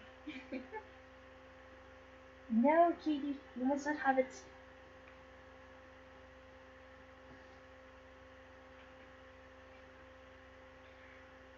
The sense pursues on mine. Either you are ignorant or seem crafty, and that's not good. Isabel, let me be ignorant and nothing good, but graciously to know where I am no better. Angela, but thus wisdom wishes to appear most right. When it doth tax itself and these black masks, proclaim to and shield beauty 10 times louder, so then beauty could display it. But mock me, to be received plain, I'll speak more gross. Your brother is to die. Isabel, so. Angela, and his offence so, as it appears, accounted to his law upon that pain. Isabel, true. Angela, I admit no other way to save his life, as I subscribe not to that. Subscribe, Markiplier. Not that, nor any other, as I subscribe to that, not any other, but in the last question, that you, O sister, finding yourself beside of such a person, whose credit would judge our own great place, could fetch your brother from the manacles of all building law, and that were no earthly means to save him, but that either you must lay down to the treasures of your body, to dispose, or else let him suffer. What would you do? Isabel, as much as my poor brother as myself, that is, were I under terms of death, the impression of keen whips I'd wear as rubies, and strip myself to death. As to a bed, that longing have been sick for, here I would lie, my body up to shame. Angela, then must your brother die. Isabella, and 'twere the cheaper way, better it were brother died at once, than that a sister, by redeeming him, should die forever. Angela, were not you then as cruel as a sentence which you have served? Hi. Hello. Let me go. And you have cited so. Isabel, ignominy and ransom and free pardon of 2 houses, lawful mercy, is nothing kin to valor of redemption. Angela, you seemed of late to make law of the tyrant, and rather prove the slighting of a brother a merriment than a vice. Isabel, oh, pardon me, my lord. It all falls out to have what we would have. We speak not what we mean, as something to excuse a thing I hate. For its advantage I dearly love. Angela, we are all frail. Isabella, else lets my brother die, if not Theodore, but only he. Oh, and succeed thy weakness. Angela, nay, women are frail too. Isabella, aye, as the glasses where they view themselves, which are as easy broke as they make forms. Women, help heaven, men their creation mar, and profiting by them. Nay, call us 10 times frail, for we are soft as our complexions are, and credulous to false prints. Angela, I think it well, and from the testimony of your own sex, since I suppose we are made to be no stronger than faults may shake our frames, let me be bold. I do rest your words. Be it you are, that is, a woman. If you be more, you're none. If you be one, as you are well expressed, by all external warrants, show it now, by putting on the destined livery. Isabella, I have no tongue but one. Gentle my lord, let me entreat you to speak the formal language. Angela, plainly conceive I love you. What? Isabella, my brother did love Juliet, and you tell me that he shall die for it. Angela, he shall not, Isabella, if you give me love.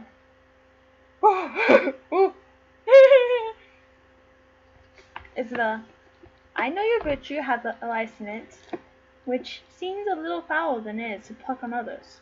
Angela, believe me on my honour, my words express my purpose. Isabella, ha! Little honour to be much believed, and much pernicious to her purpose. Seeming. I will proclaim thee, Angela, look for it.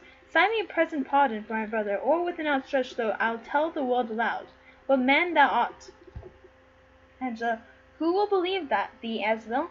My unsullied name, the Austrianness of my life, my vouch against you, and place it in the States, will so your accusation overweigh, that you shall stifle in your own report, and smell of calumny.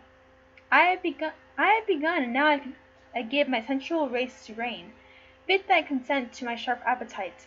lay by all nicety, and Prolixius blushes, that banish what they are sued for. Redeem thy brother, by yielding up thy body to my will, or else he must not only die the death, but thy unkindness shall his death draw out to lingering sufferance. Answer me tomorrow, or by the affection that now guides me most, I'll prove a tyrant to him. As for you, say what you can, my false overweighs your truth. Isabella. So he exits. Isabella. To whom should I complain? Did I tell this, who would believe me? Oh, perilous mouths, that bear in them one the same tongue, at their condemnation or proof, bidding the law make courtesy of their will, hooking both right and wrong to the appetite, to follow as it draws. I'll tell my brother, though he hath fallen by promisture of the blood, yet hath he in them such a mind of honour, that had in 20 heads of tender down, on 20 bloody blocks, hell but yield them up, before his sister should be body stoop to such abhorred pollution. Then Isabel lived chaste, and brother die. More than our brother in our chastity, I'll tell him the end of Angela's request, and fit it his mind to death, for his soul's rest. Exits. Well then.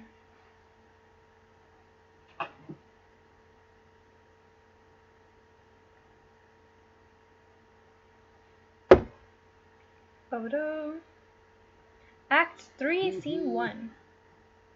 Did they want to sleep with the sister? They all want to sleep with the sister. No, it's just Angela. Angela just wants to sleep with the sister of him. Alright, it's just Angela, not everyone. You're good.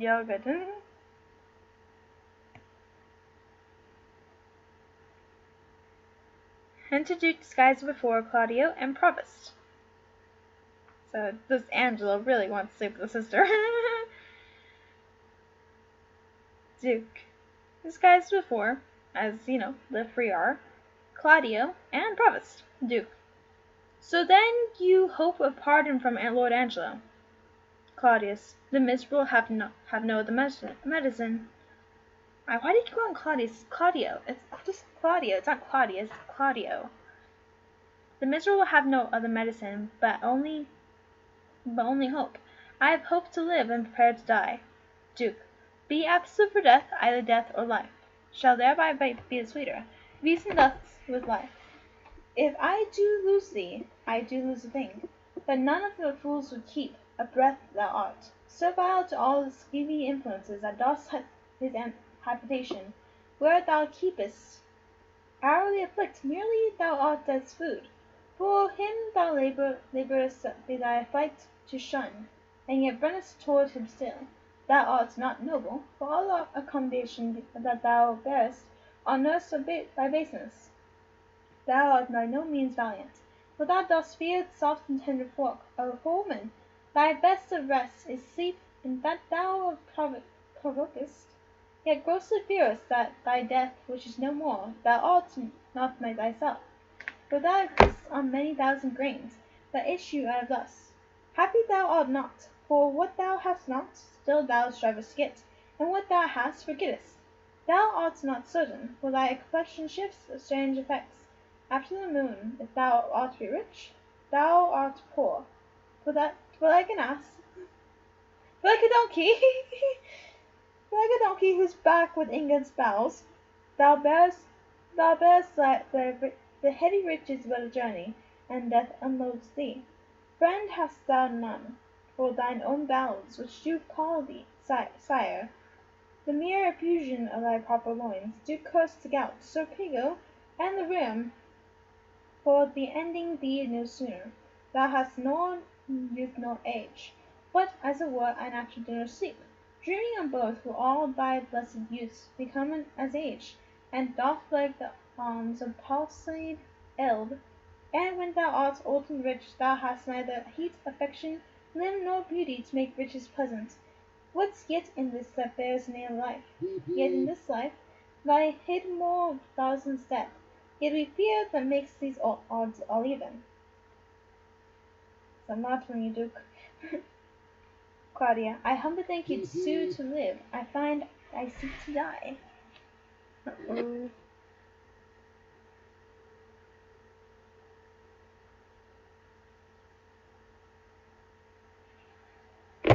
I seek to die. And seeking death find life. Let it come on, Isabel within. What ho! Peace here, grace and good company. Provost. Who's there? Come in. The wish deserves a welcome. Duke. Dear sir, ere long I'll visit you again. Claudia. Most holy sir, I thank you. Enter Isabella. Isabella. My business was a word or two with Claudia. Provost. And very welcome. Look, senor. Here's your sister. Duke. Provost, a word with you. Provost. As many as you would please. Duke. Bring me to hear them speak, where I may be concealed. Exeunt. Duke and Provost. So they're gonna be listening? Well, whatchamacallit? Isabella is talking with Claudia.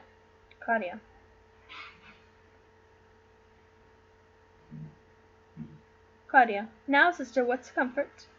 Isabella. Why, as all comforts are, most good indeed, Lord Angelo, having affairs to heaven, intends you to his swift ambassador, where you shall be in everlasting leisure. Therefore your best appointment make wish with speed. Tomorrow you set on. Claudia. I serve no remedy. Isabel. None but such a remedy as, to save a head, to cleave a heart in twain. Claudia. But is there any? Isabel. Yes, brother, you may live.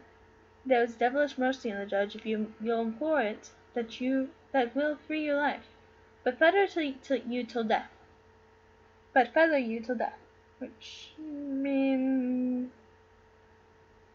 fetter you till death. Where's fetter? Fetter.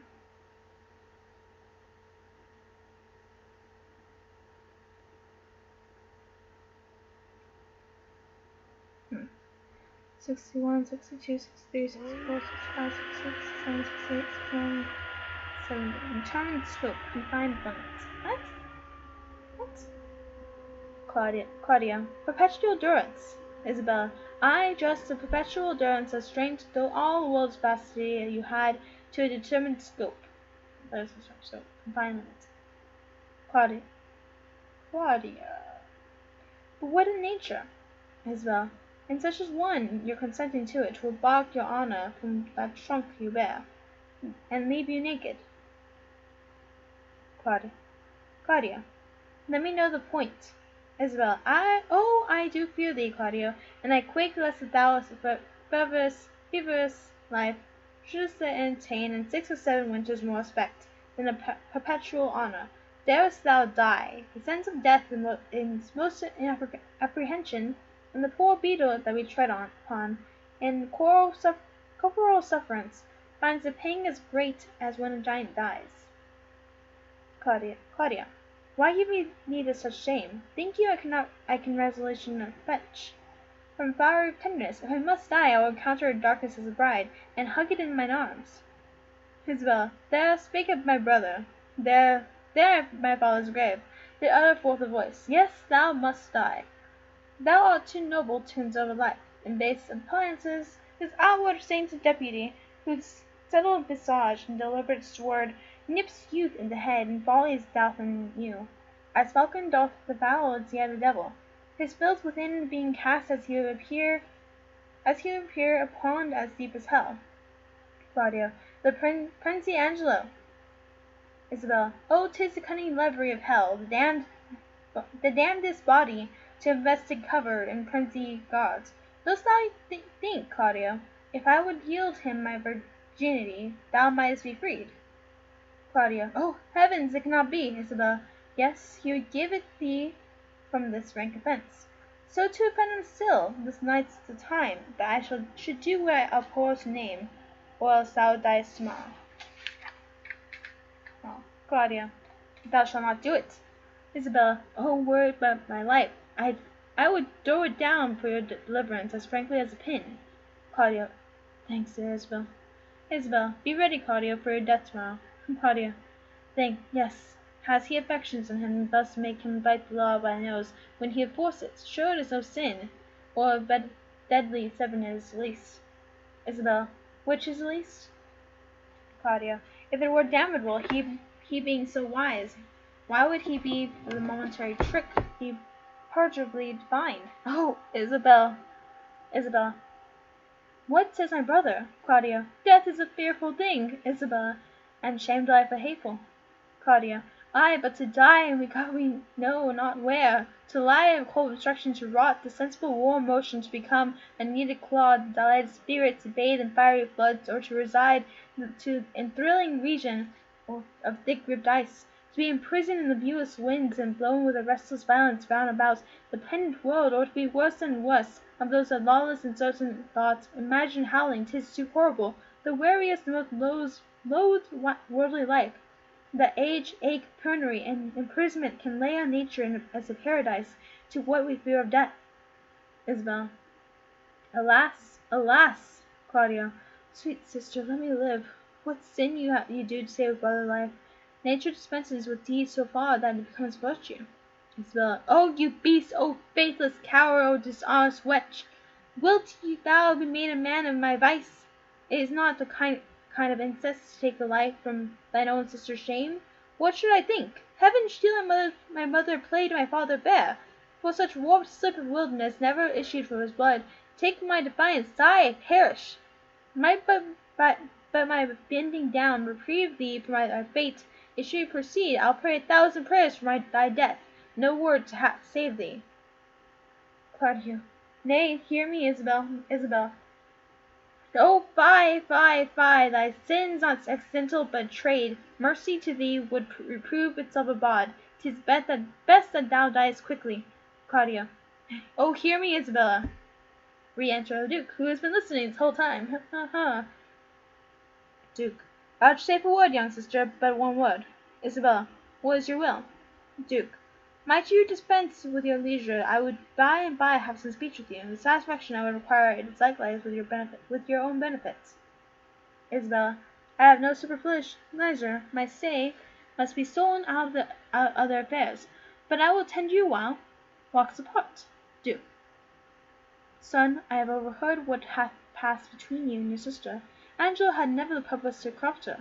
Only he hath made an assayer of virtue to practise his judgments with disposition of nature. She, having the truth of honour in her, hath made him in the gracious denial which she is most glad to receive. I am confessor to Angelo, and I know this to be true. Therefore prepare yourself to death. Do not satisfy your resolution with hopes that are fallible. Tomorrow you must die.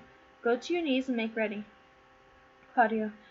Let me ask my sister pardon. I am so out of love with life that I was sue to be rid of it. Duke. Hold you there. Farewell. Exit Claudia. Provost, a word with you. Re-enter Provost.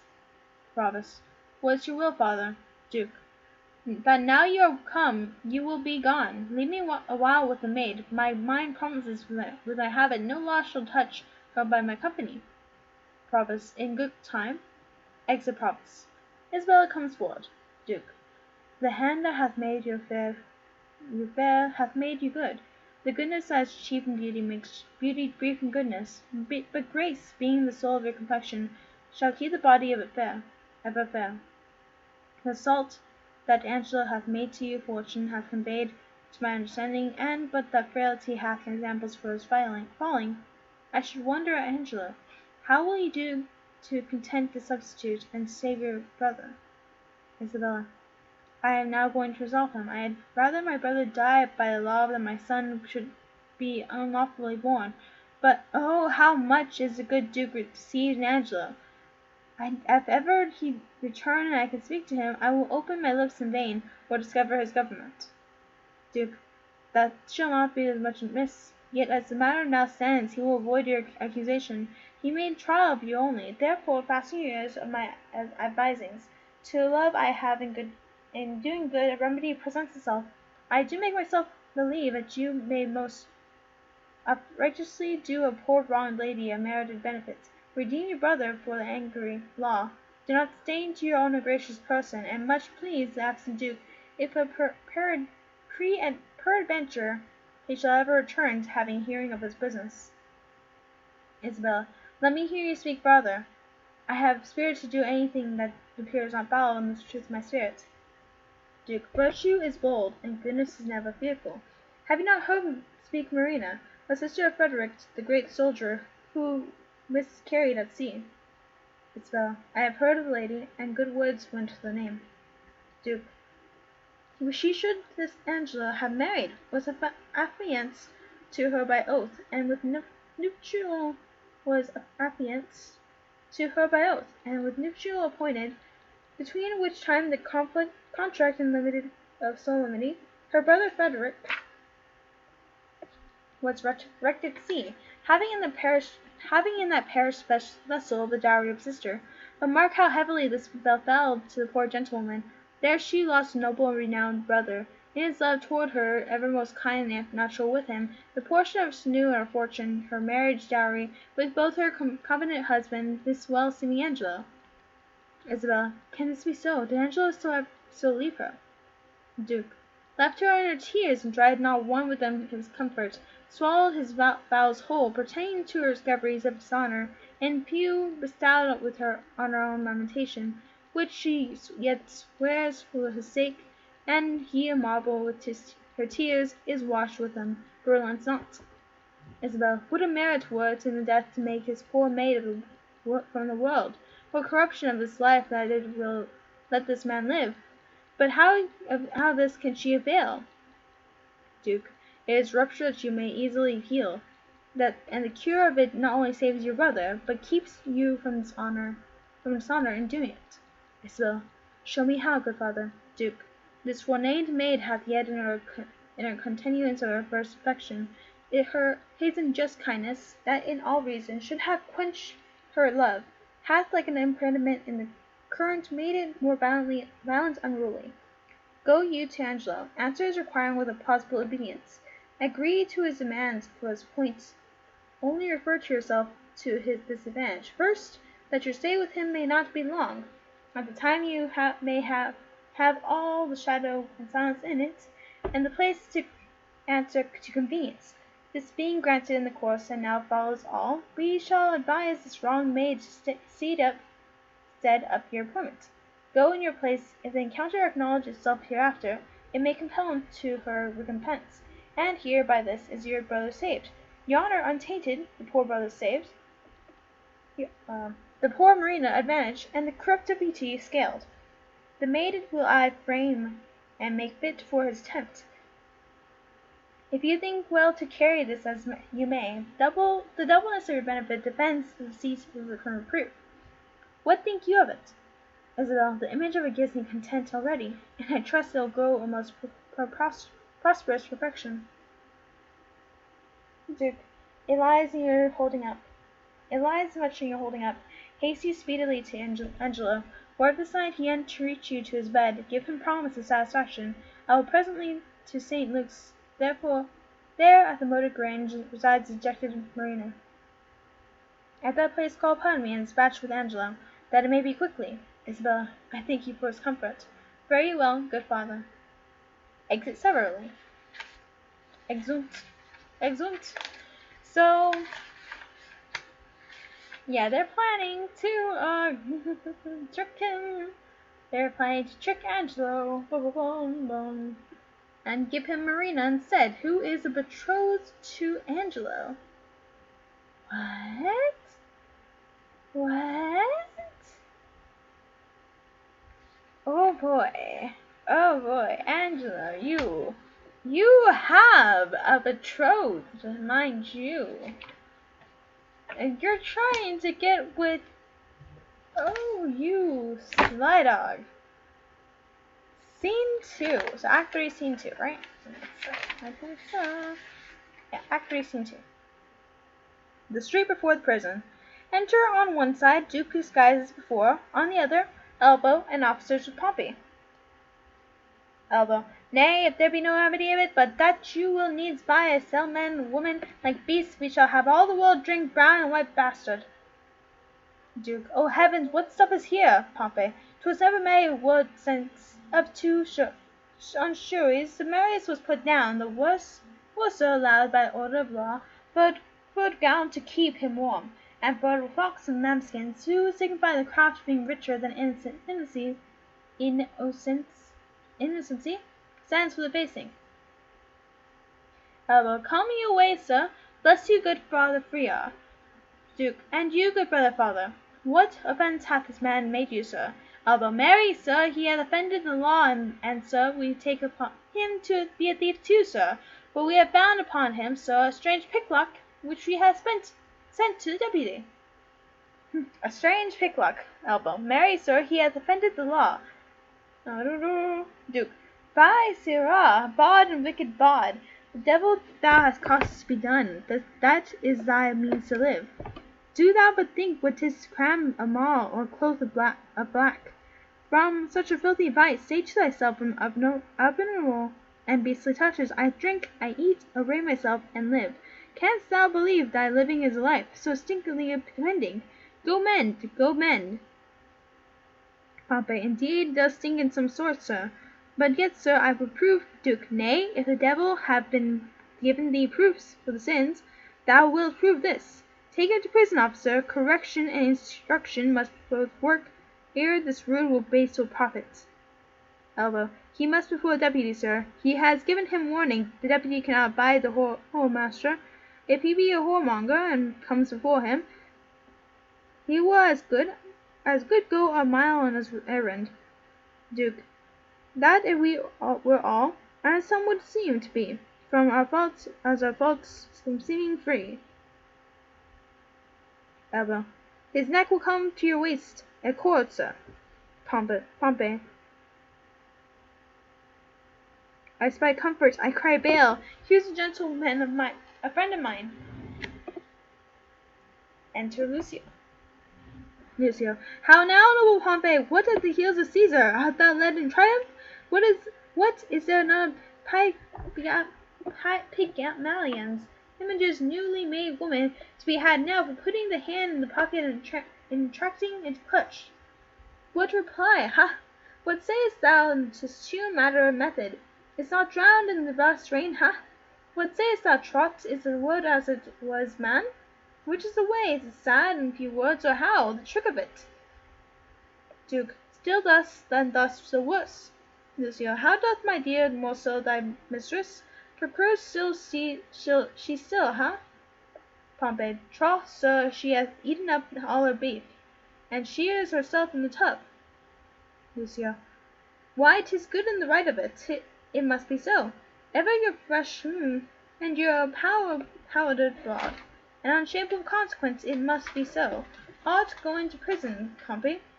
Pompey, yes, faith, sir. Lucio, why, 'tis not amiss, Pompey. Very well. Go away, I sent thee thither. For debt, Pompey, or how? Elbow, for being a bawd. Lucio, well then, imprison him. If imprisonment be due to the bawd, why, 'tis his right, bawd is he doubtless, and in antiquity too. Bawd.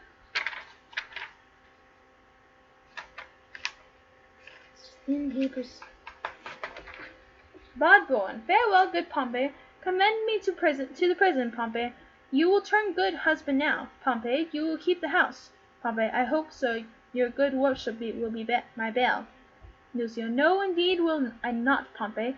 It is not the way. I will pray, Pompey, to increase your bondage. If you take it not patiently, why, you meddle is the more. Adieu, trusty Pompey. Bless you, Freer. Duke, and you. Lucio, does Bridget paint still, Pompey, huh? Elbow, come your way, sir, come. Pompey, you will not bail me then, sir. Lucio, then, Pompey's no now. Excuse me. What news abroad, Freer? What news? Elbow, come your way, sir, come. Lucio, go to the kennel, Pompey, go. Exeunt Elbow, Pompey, and the officers. What news, Freer, of the Duke? Duke, I know none. Can you tell me of any? Lucio, some say he is with the Emperor of Russia, some he is in Rome. But where is he, think you? Duke, I know not where, but wheresoever, I wish him well. I am right in front of you.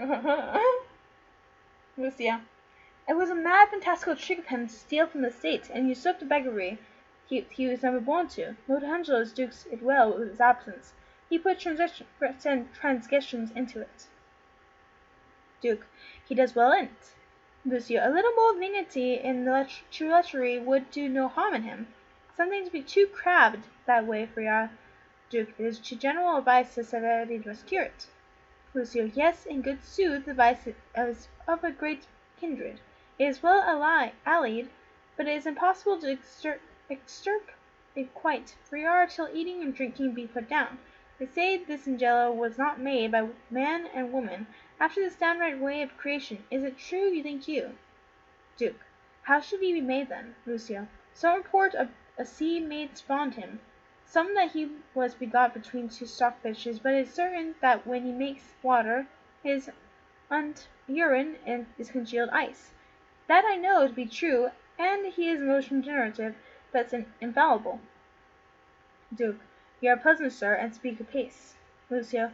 Why, what a ruthless thing is this in him, for the rebelling of a codpiece to take away the life of a man.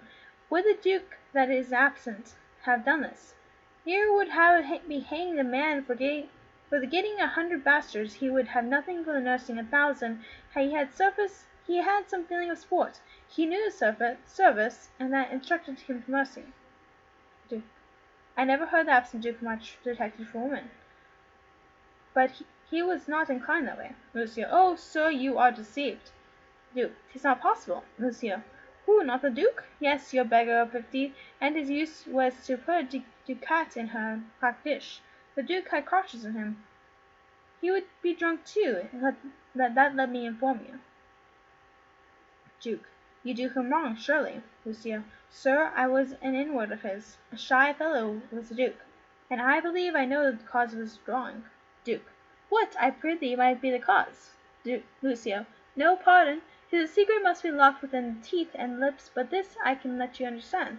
The greater file of the subject held the Duke to be wise. Duke. Wise? Why, no question but he was. Lucio. A very superficial, ignorant, unwitting fellow. Duke. This is envying you, folly, or mistaken. The very stream of his life and the business he has helmed must, upon a warranted need, give him a better proclamation. Let him be but a testimonied in his own bringing forth, and he shall appear to envious a scholar, a statesman, and a soldier. Therefore you speak unskilfully, or of your knowledge be more it is much darkened in your malice. Lucio. Sir, I know him, and I love him. Duke. Love talks with better knowledge, and knowledge with pure love.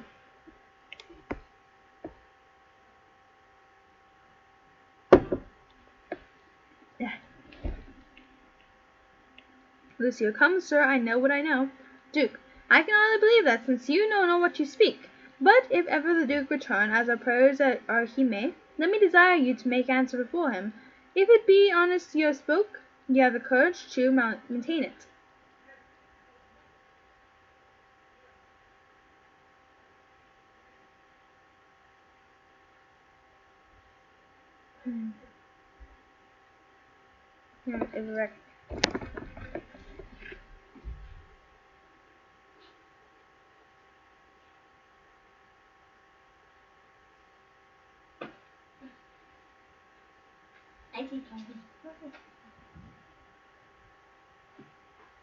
You're laying down by the door.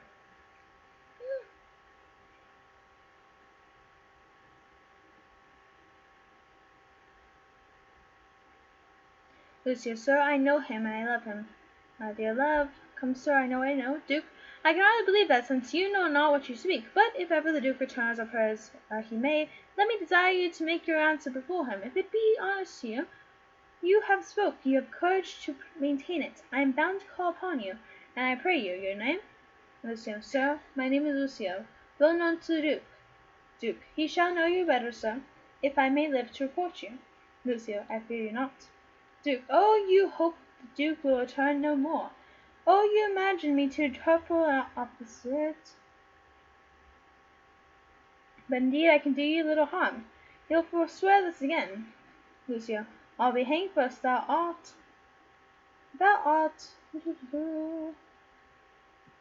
Excuse me. Where am I? Oh, he hoped the Duke will return no more. I'll be hanged first. Thou art deceived me, Prior. But no more of this. Canst thou tell if Claudio die tomorrow or no? Duke. Why should he die, sir? Lucia. Why? For filling a bottle with a turn dish. Jeez. For filling a bottle with a turn dish. A funnel.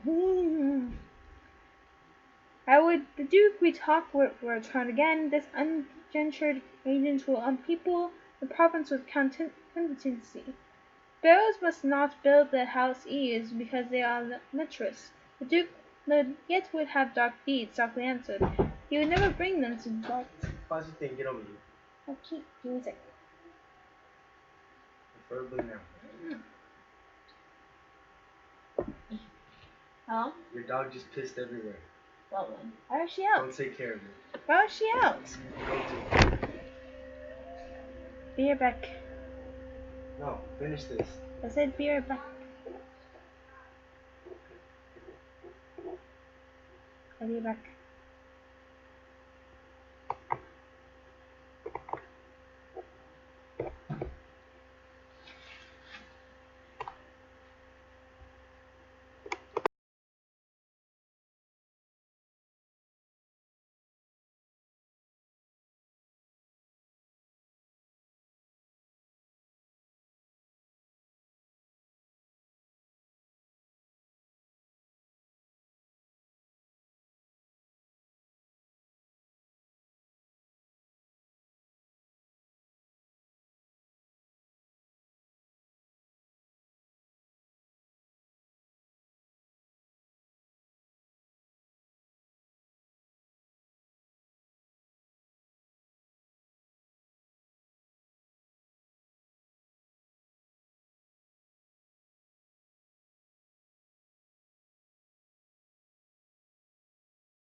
Boop. Boop, boop. Da-da-da-da-da. Maria Lucia. Lucia, why, we're filling a bottle with Tundish. Now with the Duke we talk will return again. This ungentured agent will people the province's contingency. Sparrows must not build in this house eaves, because they are lecherous. The Duke yet would have his dark deeds darkly answered. He would never bring them to light. He were returned. Marry this, Claudio is condemned for unchoosing. Very well, good for you. I prithee, pray for me. The Duke, I say to thee again, would eat mutton on Fridays. He's not past yet, and I say to thee, he would mouth with a beggar, though she smelt the brown bread and garlic. I say that I said so. Very well. Exit. Duke. No might nor greatness in morality can censure escape from black wilding calamity. The whitest virtue strikes. What king so strong can tie the gall of a soldier's tongue? But who comes here? Enter Escalus, Provost, and officers with Mistress Overdone. Escalus. Go away with her to prison. Miss Overdone. Good my lord, be good to me. Your honor is accounted a merciful man, good my lord. Escalus. Double and treble admonition.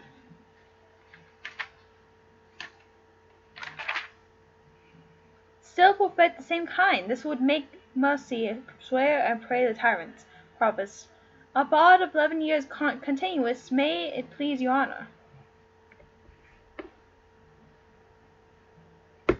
May it please your honor. Miss Overdone. My lord, this is one of Lucio's information against me. Mistress Kate keep down was child by him in the Duke's time. He promised her marriage. His child is a good year and a quarter old. Come, Philip and Jacob, I have kept in myself, and see how he goes to abuse me. Escalus. That fellow is a fellow of much license. Let him be called before us. Away with her to prison. Go to, no more words. Excellent officers with Mr. Overdone.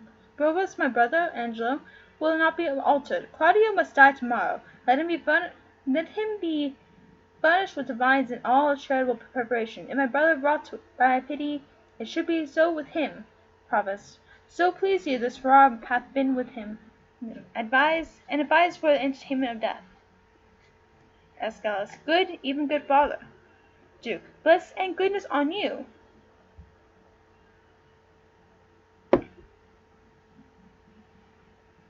Escalus. Of whence are you? Duke.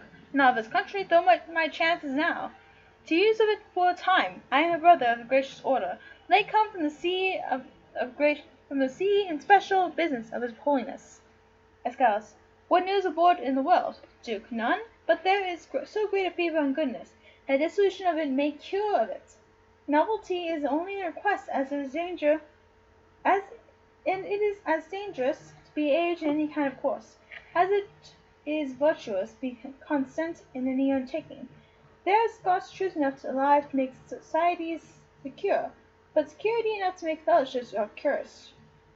Much upon this riddle runs the wisdom of the world. This news is old enough, yet it is every day's news. I pray you, sir, of what disposition was the Duke? Escalus. One that was above all other stripes, contented especially to know himself.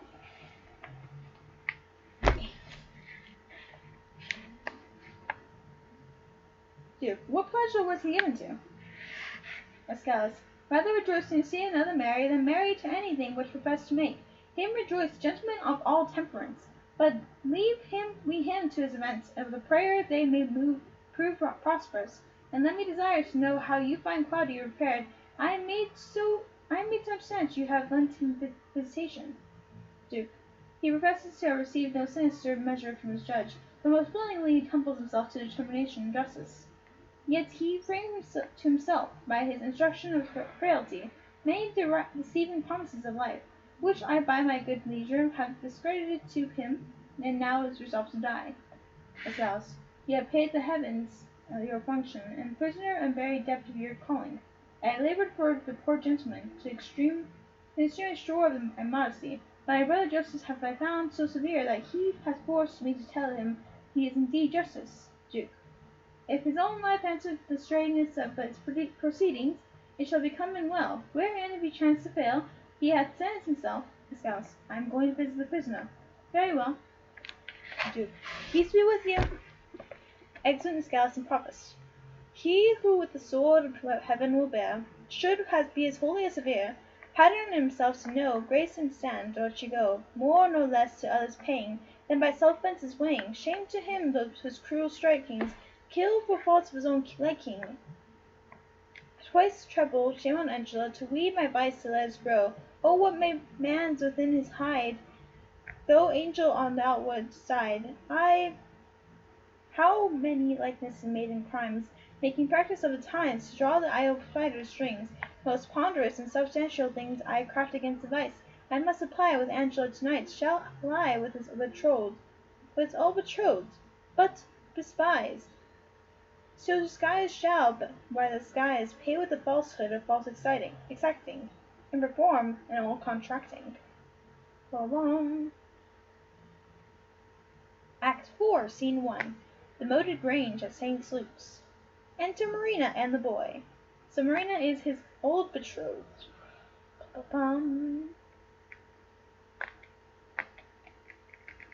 Boy sings. Take, oh, take those lips away, that so sweetly were forsworn, and those eyes, the break of day, the lights that dreamlessly the morn. But my kisses bring again, seals of love, but sealed in vain, sealed in vain. Marina, break up thy song and haste thee quick away. Here comes a man of comfort, whose advice hath often stilled my balling discontent. Exit boy. This is like, okay, then fine. Enter Duke, disguised as before. I cry you mercy, sir, and well could wish you had not found me here so musical. Let me excuse me, and believe me so. My mirth is such displeased, but pleased by my woe. Duke, 'tis good, though music oft hath such charm, to make a bad good and provoke to harm. I pray you tell me, hath anybody inquired for me here today? Much upon this time have I promised to you here to meet. Marina. You have not been inquired after. I have sat here all day. Enter Isabella. Duke. I do constantly believe you. The time is come even now. I shall crave your forbearance a little. Maybe I will call upon you anon, for some advantage to yourself. Marina. I am always bound to you. Exits. Duke. Very well met, and will come. What is the news of the good deputy? Isabella. He hath a garden succumbed with a brick, whose western side is with a vineyard backed.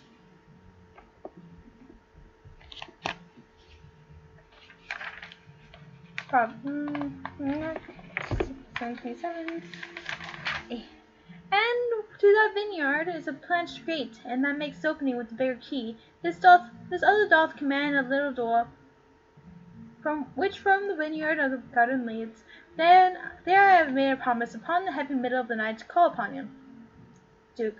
But shall you and your knowledge find this way? Isabella. I have taken a due and a wary note upon it, with whispering and most guilty diligence, in action all precept. He did show me the way twice over. Duke. Are there no other tokens between you agreed concerning her observance? Isabella. No, none, but only a repair in the dock, and that I have possessed him my most stay can be but brief, for I have made him know I have a servant comes with me along, that says upon me his persuasion I come by my brother. Duke. 'Tis well borne up. I have not made yet known to Marina a word of this. What ho! Within, come forth. Re-enter Marina. I pray you be acquainted with this maid. She comes to you to do you good. Isabel. I do desire like. Duke. Do you persuade yourself that I respect you? Marina. Good Freer, I know you do, and I found it. Duke. Take then this your companion by the hand, who hath a story ready for your ear. I shall attend to your leisure, but make haste. The vaporous night approaches. Marina. Will it please you walk aside? Exeunt Marina and Isabella. Duke. O place and greatness, millions of false eyes are stuck upon thee. Volumes of report run these false through contrarious quests upon thy doings. Thousands escapes of wit to make thee the father of their idle dreams, and rack thee of their fancies. Re-enter Marina and Isabella. Welcome, how agreed! Isabella. She'll take the enterprise upon her, brother, if you advise it. Duke. It is not my consent, but my entreaty too. Isabella. Little have you to say. when you depart from him, but soft and low. Remember now my brother. Marina, fear me not. Duke, no, nor gentle daughter, fear you not at all. He is your husband on a pre-contract. To bring you thus together, 'tis no sin, since thus the justice of your title to him doth flourish the seat. Come, let us go, our corns to reap, yet to our ties to sow. Scene 2. So Act 3, Scene 2. Act 4, Scene 2. Act 3, Scene 2. Act 4, Scene 1, 2. A room in the prison. Enter Provost and Pompey. Provost. Come hither, sirrah. Can you cut off a man's head? Pompey. If the man be a bachelor, sir, I can, but if it be a married man, he is wife's head, and I can never cut off a woman's head. Provost. Come, sir, leave me to your statutes, and yield me a direct answer. Tomorrow morning are to die Claudio and Bonanine. Here is in our prison a common executioner, who in his office lacks a helper. If you will take it on your gyves, if not, on your shackles. If not, you shall have your full-time imprisonment and your deliverance with an unpitied whipping, for you have been notorious bawd. Pompey. Sir, I have been an unlawful bawd time of my mind, but yet I will be content to be a lawful hangman. I would be glad to receive some instruction from my fellow partner. Provost. What ho! A portion! Where's a portion there? Where's a portion? A portion. It's really spelled weird. You see this word? A portion? Executioner. Do you call, sir? Provost. Sirrah, there is a fellow here you tomorrow will in your execution. If you think it mate, compound him with him the year, and let him abide here with you. If not, use him for the present and dismiss him. He cannot plead his estimation with you. He hath been a bawd. Abortion. Bawd, sir. Fie upon him, he will discredit our mystery. Provost. Go to, sir, your way equally. A feather will turn the scale. Exit. Pompey. Pray, sir, by your good favour, for surely if, sir, a good favour you have, but that you have a hanking look. Do you call, sir, your occupation a mystery? I, sir, a mystery. Pompey. Painting, sir, I have heard say, is a mystery, and your whole, sir, being members of my occupation, using painting to prove my occupation a mystery. But what mystery there should be in hanging, if it should be hanged, I cannot imagine. Sir, it is a mystery. Pompey. Proof? Abortion.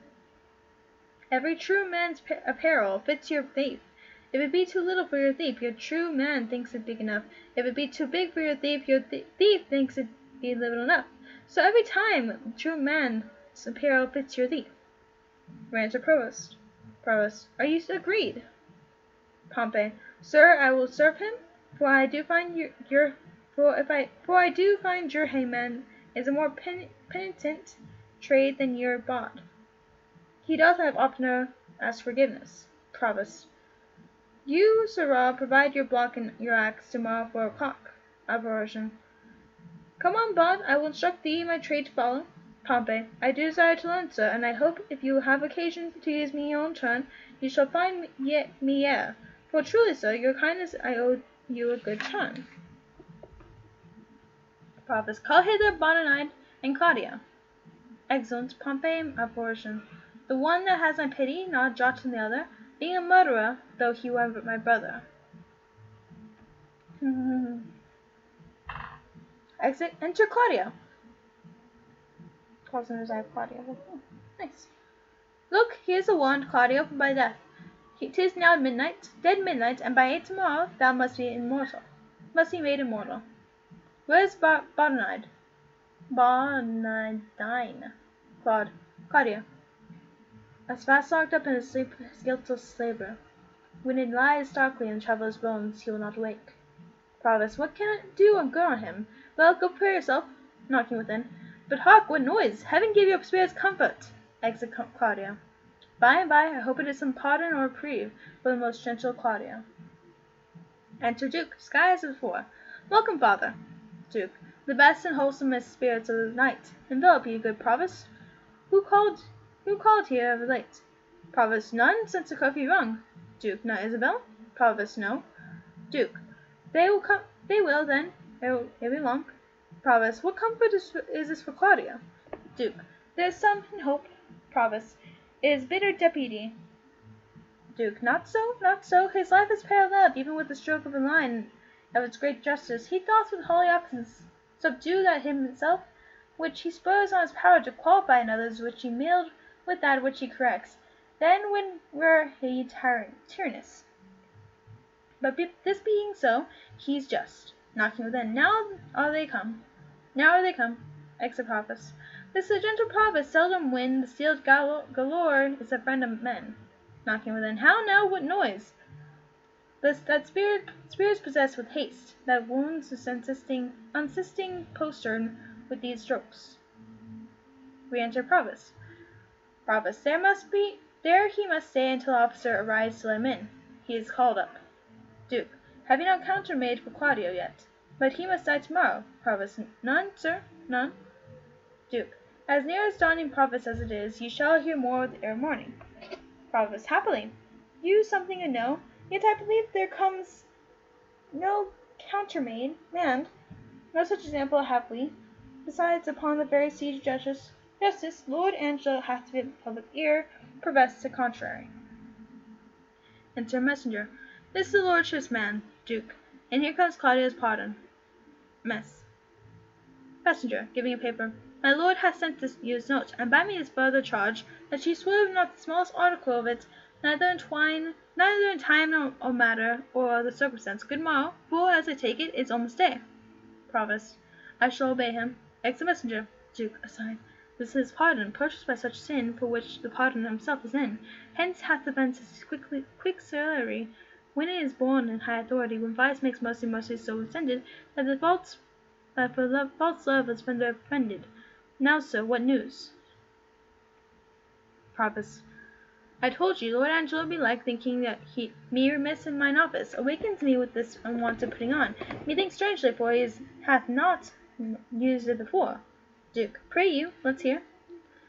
Provost leads. Whatsoever you may hear to the contrary, let Claudio be executed by 4 of the clock.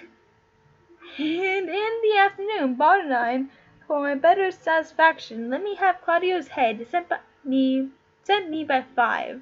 But this duly performed, with a thought that depends on it, we must yet deliver. Thus fail not to do your office, as you will answer it at your peril. Oh, jeez. What say you to this, sir? You lying. Duke, what is that Bondine who is to be executed in the afternoon? Provost, a Bohemian born, but here nursed up and bred, one that is a prisoner 9 years old. Duke, how came it this absent Duke had not either delivered him to his liberty or executed him? I have heard it was ever his manner to do so. Provost, his friends still brought reprieves for him, and indeed this fact till now is in the government of Lord Angelo, came not to undoubtable proof. Duke, it is now apparent. Provost, most manifest, but not denied by himself. Duke, hath he been borne himself penitentially in prison? How seems to be betouched? Provost, a man that apprehends death no more dreadfully, but as a drunken sleep, careless, reckless, and fearless of what's past, present, or to come, insensible of mortality, and desperately mortal. Duke, he wants advice. Provost, he will hear none. He hath evermore had the liberty of the prison. Give him leave to escape hence, he would not. Drunk many times a day, if not many days entirely drunk. We have very often waked him, as if to carry him to execution, and show him a seeming warrant for it. It hath not moved him at all. Duke, more of him anon. There is written in your brow, Provost, honesty and constancy. If I read it not truly, an ancient skill beguiles me, but in the boldness of cunning, I will lay myself in hazard. Claudio, whom here you have wont to execute, is no greater forfeit to the law than Angelo who hath sentenced him. To make you understand this in manifest effect, I crave but 4 days' respite, for there's which you are to do me both a present and dangerous courtesy. Provost, pray, sir, and what? Duke, and delaying the death. Provost, alack, how may I do it, having the power limited and express command under penalty to deliver his head in the view of Angelo's? I may make my case as Claudius across this and smallest. Duke, by the vow of mine ordered I warrant you, if my instructions may be your guide, let this Barnardine be this morning executed, and let his head borne to Angelo. Provost, Angelo hath seen them both, and will discover the favour. That's true. Duke, oh, death's a great disguiser, and you may add to it. Shave the head and tie the beard, and say it was desire of the penitent to be so bared before his death. You know the course common. If anything fall to you upon this more than the thanks of good fortune by the saint whom I profess, I will plead against it with my life. Provost, pardon me, good father, it is against my oath. Duke, were you sworn to the Duke or to the deputy? Provost, to him and to his substitutes. Duke, you will think you have made no offence if the Duke will vouch the justice of your dealing. Provost, but what is likelihood in that? Duke, not in the resemblance, but of certainty. Yet since I see you fearful, that neither my coach, integrity, nor persuasion can ease make attempt, I will go further than I meant to pluck all fears out of you. Look you, sir, here is a hand and seal of the Duke. You know of the character. I doubt not, and the signet is not strange to you. Provost, I know them both. Duke, the contents of this is the return of the Duke.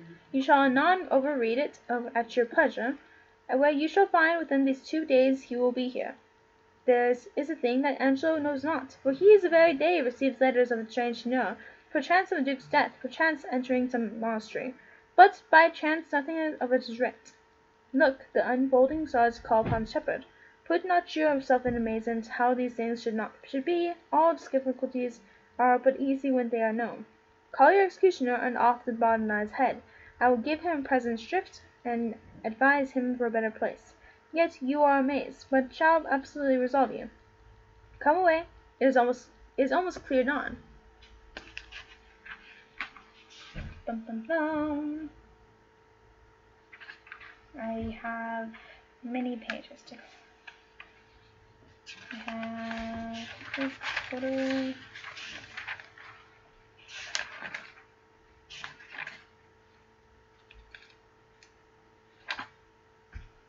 Seven, 10, 11, 13, 14, 15. 15 pages to go with this one. But they're long pages and they've got so many words. Act 4, Scene 3. Another room is the same. Enter Pompey. Pompey, I am well acquainted here as I was in the house of profession. One would think it were Mistress Overdone's own house, for here be many of our old customers. First, here's young Master Rash. He's in the commodity of brown paper and old ginger, 9 17 pounds, of which he had marked 5. Ready, money, Mary, and the ginger was not much in request, for the old women were all dead. Then is there here one Master Caper, at the suit of Master 3 Pile of Mercer, for some 4 suits of peach-colored satin, which now peaches him and his beggar. Then we have here young Dizzy, and Master Deepfell, and Master Copperser, and Master Starblacky, and the rapier, and Daggerman, and young Drop here, that killed Lusty Pudding, and Master Forthlight, the tilter. And brave Master Shooty, the great traveller, and wild Halfcan, the sad Pots, and I think 40 more, all great doctors in our trade, all now for the Lord's sake. Well then, enter our portion. Sirrah, bring Barnardine hither. Pompey, Master Barnardine, you must rise and be hanged. Master Barnardine. Apparition. What, ho, Barnardine. Barnardine within. A pox in your throat. Who makes that noise? Where are you? Pompey, your friend, sir, you're the hangman. You must be so good, sir, to rise and be put to death. Barnardine within. Away, you rogue, away! I am sleepy. Abortion. Tell him he must wake, and that quickly too. Pompey. Pray, Master Barnardine, wait till you are executed, and sleep afterwards. Abortion. Go on. Go in to him, and fetch him out. Pompey. He is coming, sir, he is coming. I hear his straw rustle. Abortion. Is axe ready upon the block, sirrah? Pompey. Very ready, sir. Enter Barnardine. Barnardine. How now, Abortion, what's the news with you? Abortion. Truly, sir, I would desire you to clap into your prayers, for, look you, the warrant's come. Barnardine. You rogue, I have been drinking all night, I am not fitted for it. Pompey, oh, better, sir, for he that drinks all night and is behanged betimes in the morning, may sleep the sounder of all next day. Our portion. Look you, sir, here comes your ghostly father. Do he just now, think you? Enter Duke in disguise as before. Duke, sir, induced by my charity and hearing how hastily you are to depart, I am come to advise you, comfort you, and pray with you. Barnine. Friar, not I have been drinking hard all night, and I will have more time to prepare me, or they shall beat me my brains with bullets. I will not consent to die this day, that's certain. Duke. Oh, sir, you must, and therefore I beseech you. Look forward on a journey that you shall go. Barnardine. I swear I will not die today for any man's persuasion. Duke. But hear you, Barnardine, but not a word, or if you have anything to say to me, come to my ward, for thence will not I to die. Exits Barnardine. Well then, Duke. Unfit to live or die, oh gravel heart. After him bellows, bring him to the block. Exit Opposition and Pompey. Enter Provost. Provost. Now, sir, how do you find the prisoner? Duke. A creature unprepared and meet for death, and to transport him in the mind he is were damnable.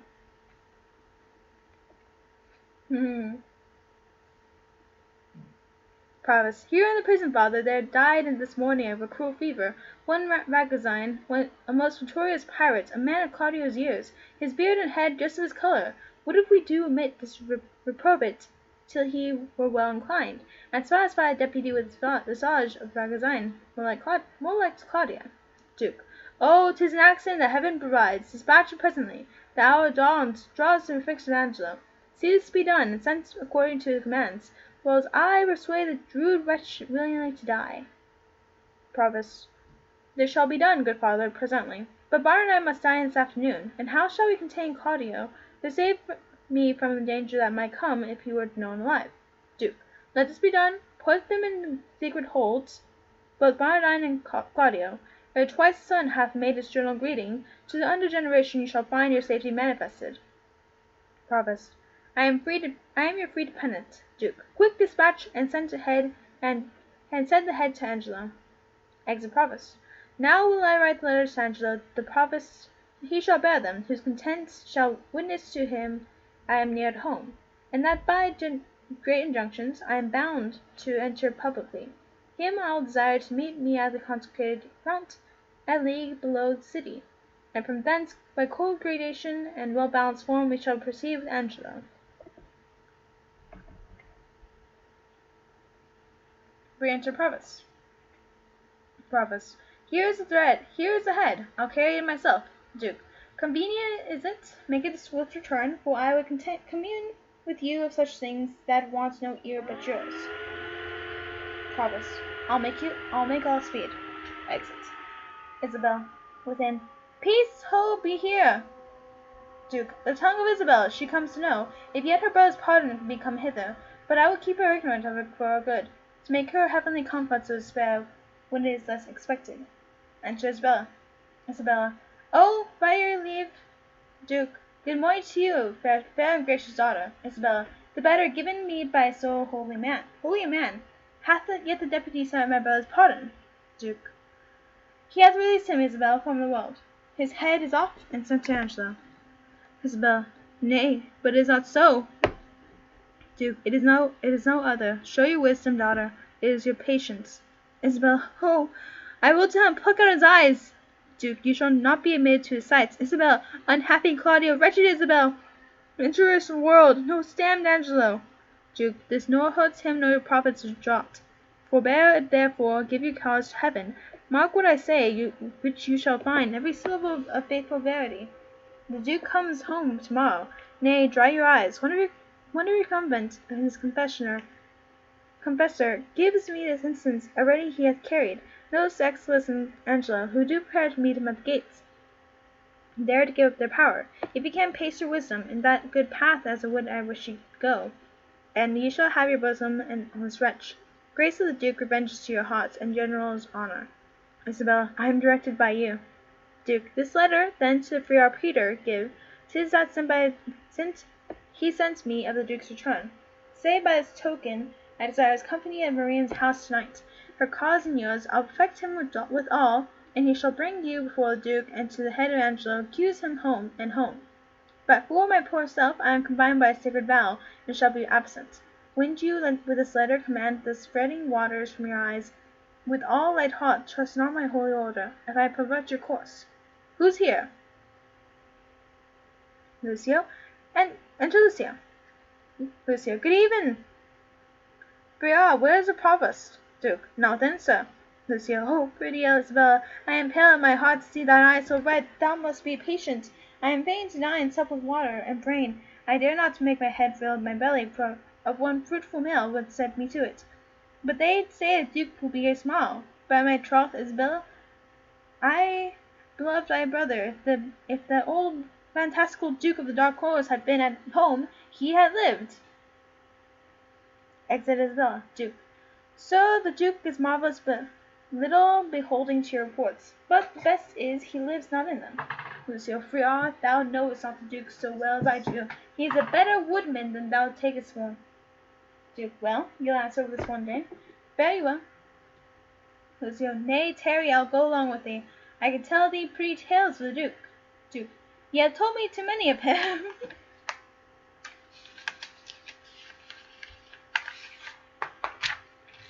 Already, sir, if they be true, if not true, none whereof. Lucio. I was once informed, forgetting went with the child. Duke. Did you such a thing? Lucio. Yes, marry I did I, but I was fain to forswear it. They would else have married me to the rotten meddler. Excuse me. Fruit that's only edible. Such root sanguine. Well, Duke. Sir, your company is fairer than honest. Rest you well. Lucio. But my troth, I go with thee to the lane's end. If body talk avenge you, then we'll have very little of it. Nay, Friar, I am kind of burr. I shall stick. Excellent. Oh. Act 4, Scene 4. A room in Angelo's house. Enter Angelo and Escalus. Escalus. Every letter he hath writ hath dispatched other. Angelo. It is most uneven and distracted manner. His actions must show me like to madness. Pray heaven his witticism is not tainted. And why meet him in the gates, and redeliver our authorities there? Escalus. I guess not. Angelo. And why should we proclaim it in an hour before his entering, that if any crave redress of injustice, they should exhibit their petitions in the street? Escalus. He shows his reason for that, to have a dispatch of complaints, and to deliver us from devices hereafter, which shall then have no power to stand against us. Angelo. Well, I beseech you, let it be proclaimed, because betimes I am the morn. I'll call you at your house. Give notice to such men of sort and suit as you are to meet him. Escalus. I shall, sir. Very well. Angelo. Good night. Exit Escalus. This deed of Shakespeare quite makes the end pregnant, and dual to all proceedings, a deflowered maid, and by an eminent body that enforce the law against it, that her tender shame will not proclaim against her maiden loss. How might she tongue me, yet reason dared her know, for my authority bears of credit bulk, that no particular scandal once can touch, but it confounds the breather. He should have lived, save that virtuous youth, with dangerous sense, might in the times to come have taken revenge, by so receiving a dishonored life, with ransom of such shame, would yet he had lived. Alack, with once our grace have forgot. Nothing goes right. We would, and we would not. Exit. Act 4, Scene 5. Fields without the town. Enter Duke in his own habit. Ooh. So he's back to normal. And Friar Peter. Duke. These letters at fit time deliver me. Giving letters. The provost knows our purpose and our plot. The matter being afoot, keep your instruction and hold you ever to a special drift. Though sometimes you do blench up from this to that, and cause self-minister, go call Flavia's house to Valentinus, Roland, and to Crassus, and bid them to bring the trumpets to the gate, but send the Flavias first. Peter. It shall be speeded well. Exit. Enter Varius. Duke. I thank thee, Varius, thou hast made good haste. Come, we will talk. There's other of our friends we'll greet us here anon, my gentle Varius. Oh, it's already over. Well then.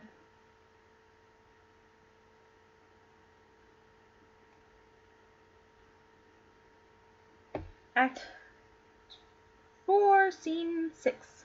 Enter street near the city gate. Enter Isabella and Marina. Isabella. I speak so directly I am loath. I would say the truth, but to accuse him so, that is a part. Yet I am obliged to do it. He says to feel my purpose. Mariana. Be ruled by him. He speak against me on the adverse side, and I shall not think it strange, for 'tis sight that 'tis better sweet end. Marina. I would free our Peter. Isabella. Oh, peace, if Rio comes. Enter free our Peter. Peter. Come, I have found you out to stand most fit, where you may have such advantage on the Duke. He shall not pass you. Twice have the trumpets sounded. Generous and gravest citizens have hent the gates, and very near upon. The Duke is entering, therefore hence away. Exeunt. So we have Act 5, Scene 1, the city gates. Marina is veiled. Isabella and Friar Peter at their stand. Enter Duke, various lords, Angelo, Escalus, Lucio, Provost, officers, citizens, and several doors. Duke. My very worthy cousin fairly met. Our old faithful friend, we are glad to see you. Angelo. Angelo and Escalus. Happy return to your royal grace. Are you really happy return? Duke. Many and hearty thankings to you both.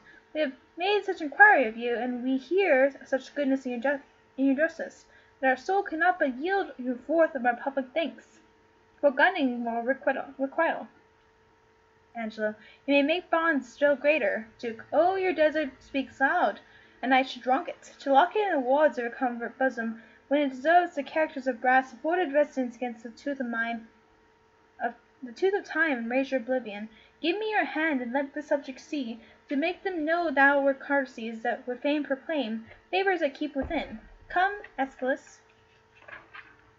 You must walk by us on the other hand, and good supporters are you. Friar Peter and Isabella come forward. Peter. Now is your time. Speak aloud and yield before him. Isabella. Justice, O royal Duke, failure of regard upon a wrong that would fain have said and made. O worthy prince, dishonor not your eye by throwing it on any other object, till you have heard me in the true complaint and given me justice. Justice! Justice! Duke. Relate your wrongs, and what? By whom? Be brief. Here is your lord Angelo. Give him your justice. Reveal yourself to him. Isabel. Oh, worthy Duke, you bid me seek redemption of the devil. Hear me yourself, that for that what I speak must either punish me, or not by being believed, or wring redress from you. Hear me, oh, hear me here. Angelo. My lord, her wits, I fear me, are not firm. She hath been a suitor for me, my brother, cuts off by courts by justice. Isabella. By courts of justice. Angelo. And she will speak most bitterly and strange. Isabella. Most strange, and yet most truly will I speak. That Angelo is forsworn is not strange, and Angelo's murderer is not strange. That Angelo is an adulterous thief, and hypocrite, and virgin violator, it is not strange and strange. Duke. Nay, it is 10 times strange. Isabella. It is not truer that he is Angelo, than this is all true, as is strange. Nay, it is 10 times true, for truth is truth, to the end of reckoning. Duke. Away with her, poor soul, she speaks in this infamy of sense. Isabel, O prince, I conjure thee, as thou believest there is another comfort than this world, that thou neglect me not to note that opinion, that I am touched with madness, make him impossible. That which but seems unlike, 'tis not impossible, but one with the wickedest caitiff on the ground may seem as shy as the grave, as just and absolute as Angelo. Even so may Angelo, in all his justings, corrects titles, forms, be an arch villain, believe it for a prince. If he be less, he's nothing, but he's more, had I more names for badness. Duke. By mine honesty, is she mad, as I believe no other? Her madness hath the oddest frame of sense, such a dependency of thing on thing, as ever I heard of madness. Isabella. O gracious Duke, hark not on that, nor do not banish reason for inequality, but let your reason serve to make this truth appear where it seems hid, and hide the false seems true. Duke. Many that are not mad, have you sure, more like a reason. What would you say? Isabella. I am the sister of the one Claudio, condemned upon that fornication. To lose head, condemned by Angelo. I, in the probation of a sisterhood, was sent to my to be by my brother. Well, Lucio, and then the messenger. Lucio, that's I, and like a wrist, I came to her from Claudia, and desired her to try for the gracious fortune of Lord Angelo, for our poor brother's pardon. Isabella, that's he indeed. Duke, you are not bid speak. Lucio, no, my good lord, nor wish to hold my peace. Duke, I wish you now then, pray you take note of it, and when you have a business for yourself, pray heaven you then be perfect. Lucio, I want your honour. Duke, the warrant's for yourself, take heed to it. Isabella, this gentleman told somewhat of a tale. Lucio, right. Duke, it may be right, but you are in the wrong. Speak before your time. Proceed.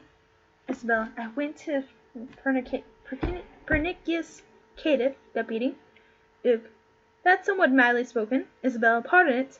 The phrase is the matter. Duke, mend it again. The matter, proceed.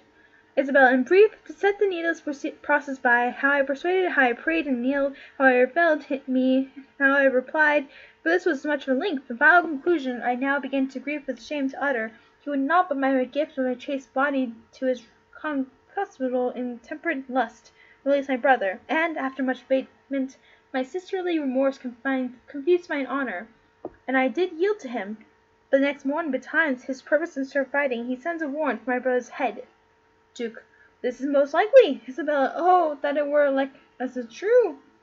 Duke, by heaven, found wretch, thou knowest not what thou speakest, or else thou art suborned against this honour of a hateful practice. First, his integrity stands without blemish. Next, it imports no reason that such vehemency he should pursue faults proper to himself. If he had so offended, he would have weighed thy brother by himself, and not have cut him off. Some one hath set you on. Confess the truth, and say by whose advice thou camest here to complain. Isabel, and is this all? Then, O you blessed ministers, well keep me in the patience and ripen time, unfold the evil which has wrapped me up in countenance. Heaven shield your grace from woe. As I thus wronged, hence unbelieved go. Duke, I know you'd fallen, be gone. An officer! To prison with her! Shall we thus permit a blasting and scandalous breath to fall on him so near us? This needs must be a practice of who knows your intent, and come hither. Isabel, one that were here, Friar Lodowick. Duke, a ghostly father belike, who knows that Lodowick? Lucio, my lord, I know him, 'tis a meddling Friar. I do not like the man. Had he been lay, my lord, what certain words had he spake against your grace, but in your retirement I had swinged him soundly. Duke, words against me, this is a good Friar belike, and to be set on his wretched woman there against our substitute, let this Friar be found. Lucio, but yesternight, my lord, she and that Friar, I saw them at the prison, a saucy Friar, a very scurvy fellow. Peter, blessed be your royal grace, I have stood by, my lord, and I have heard your abused. First hath this woman most wrongfully accused your substitute, who is as free from your touch or soiled from her, as she from one ungot. Duke, we did believe no less. Know that Friar Lodowick of A speaks of. Peter, I know of a man divine and holy, not scurvy nor a temperate meddler, and as he's reported by his gentleman, and on my trust a man that never gets it, as he vouches, misreport your grace. Lucio, my lord, most willingness believe it. Peter, well, he in time may come to clear himself, but at this instant he is sick, my lord, of a strange fever. Upon his request being come to knowledge that there was complaint intended against Lord Angelo, I came hither to speak as from his mouth.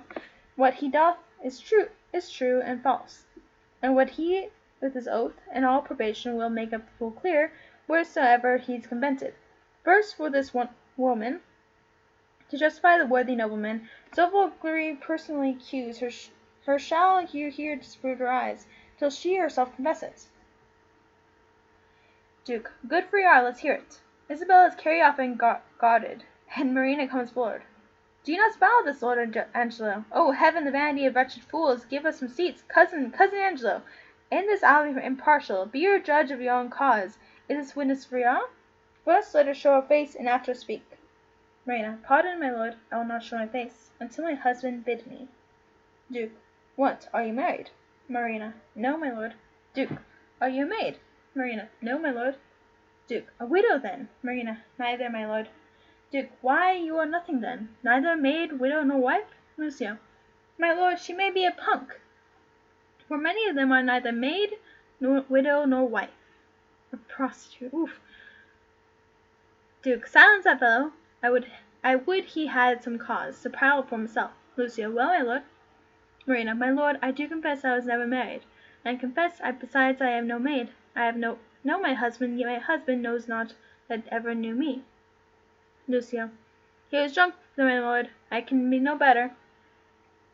Duke. For the benefit of silence, would thou wert so too.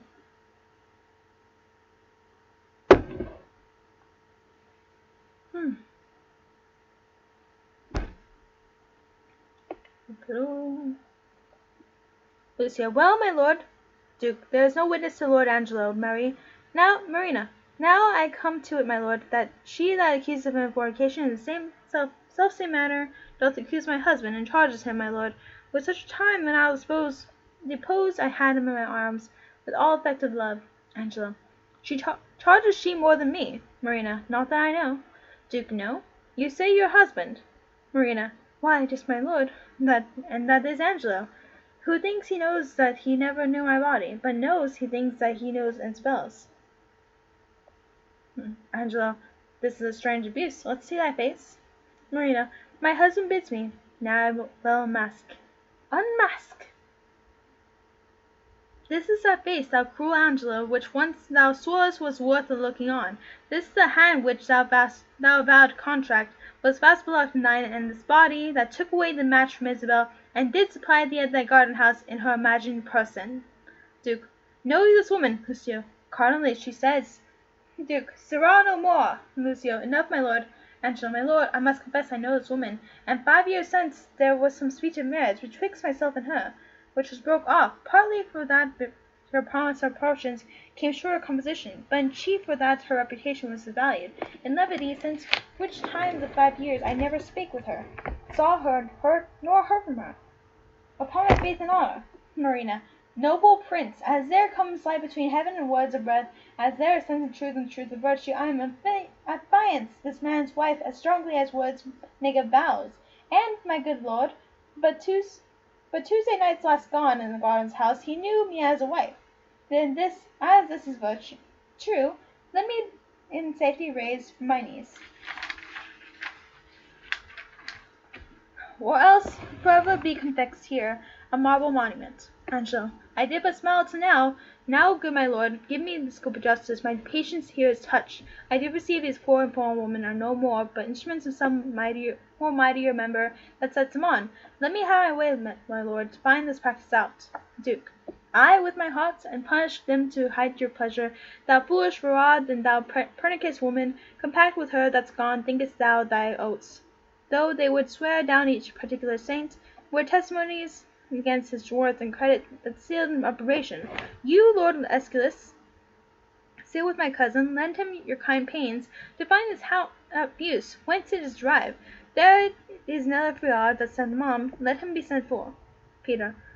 Would he were here, my lord, were he, indeed, hath set the woman unto his complaint. Your provost knows a place where he abides, and he may fetch him. Duke. Go do it instantly. Exit Provost. And you, my noble and well-warranted cousin, whom it may concern to hear this matter forth, do with your injuries as it seems you best, in any chastisement. I for a while will leave you, but stir not till you have well determined upon these slanderers.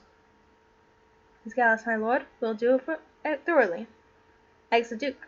Signor Lucio, did not you say you knew what Bra Lodowick to be a dishonest person? Lucio. Proculus non facit monachum. What? The hood does not make the monk. Honest is nothing but in his clothes, and one that hath spoke the villainous speeches of the Duke. Aeschylus. We shall entreat you to abide here till he come to enforce against him. We shall find this Friar a notable fellow. Lucio. As any in Vienna on my word. Aeschylus. Call that same Isabella here once again. I would speak with her. Exit Attendant. Pray you, my lord, give me leave to question. You shall see how I handle her. Lucio. Not better than he by your own report. Aeschylus. Say you? And Lucio, Mary, sir, I think if you handled her privately, she would sooner confess. Perchance publicly she'll be ashamed. Escalus, I will go darkly to work with her. Lucio, that's the way, for women are light at midnight. Re-enter officers with Isabella, and Provost with Duke and his Friar's habits. Escalus, come on, mistress, here's gentlewoman denies all that you've said. Lucio, my lord, here comes the rascal I spoke of, here with the Provost. Escalus, in very good time, speak not you to him till we call upon you. So Duke's out like disguise again. Lucio, mum. Escalus, come, sir, did you see set these women on to slander the Lord Angelo? They have confessed you did. Duke, 'tis false. Escalus, how know you where you are? Duke, respect to your great place, and let the devil be sometime honored for his burning throne. Where is the Duke? 'Tis he should hear me speak. Escalus, Duke's in us, and we'll hear you speak. Look you speak justly. Duke, boldly, at least. But, O poor souls, come ye seek the lamb here to the fox. Good night to your redress. What is the Duke? Is the Duke gone? Then is your cause gone too. The Duke's unjust thus to retort your manifest appeal, and put your trial to villain's mouth, which here ye come to accuse. Lucia, this is the rascal which I spoke. This is he I spoke of. Escalus, why, thou unreverend unhallowed friar, is it not enough that thou stubborn these women to accuse this worthy man?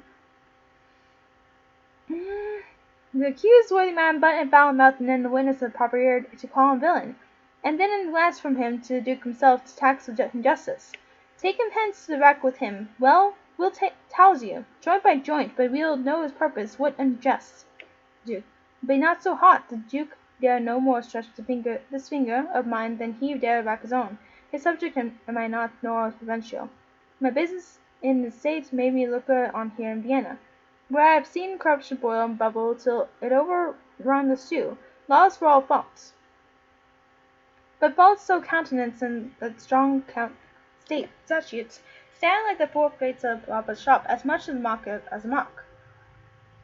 As much in mock as mock. As much as mock needed. Escalus, send her to the state, away with him to prison. Angela, what can ye vouch for against him, Signor Lucio? Is this the man that you did tell us of? Lucio, 'tis he, my lord. Come hither, good man Ballad-Plates. Do you know me? Duke, I remember you, sir, the sound of your voice. I met you at the prison in the absence of the Duke. Excuse me. Duke, most certainly. Lucio, oh, did you so? And do you remember what you said of the Duke? Duke, most certainly, sir. Lucio, do you, sir? So, sir. And was the Duke a fleshmonger, a fool, and a coward, as you then reported him to be? Duke, you must, sir, change persons with me.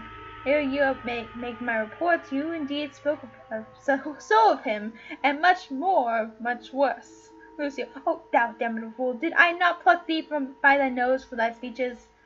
Duke, I protest I love the Duke as I love myself. Angela, hark, now the villain would close now after his treasonable abuses. Escalus, such a fellow is not to be talked with all. Away with him to prison. Where is the Provost? Away with him to prison. Lay bolts upon him. Let him speak no more. Away with those Gilguts too. Gilguts? Harlots. Oof.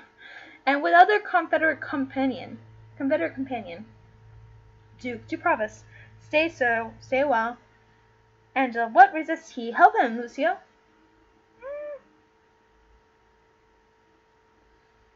My cartilage.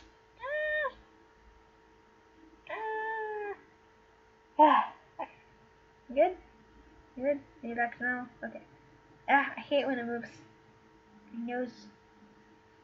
Hey Maggie, how are you? I am towards the end of this play already. So, we're at this point where everything's coming together. It's like either the truth be told through this Duke who had, been observing the town while he had set someone else in charge. Will everything come to terms, and will Claudio be able to finally be free and actually be able to live his life instead of being, supposed to be killed? I mean, so he's sort of, that kid's not dead right now, but he was supposed to be dead. And now he's not fit because, the Duke actually had saved him and instead put in his place a pirate that had just been caught that looks just like him. And so that Angela would think he's truly dead. Which is actually Angela's fault because guess what? He is a butt. He is a big old butt because he had promised that if this lovely person,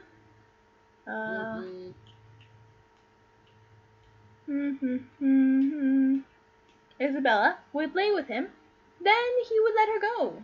He would let the brother go, But, she was virtuous and she was like, no, alright?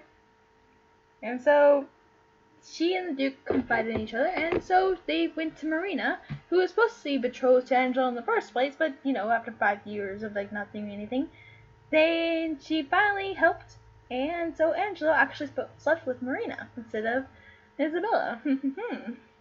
And now we're here. We're trying to get everyone situated, and the Duke is still currently trying to pretend that he's a Friar.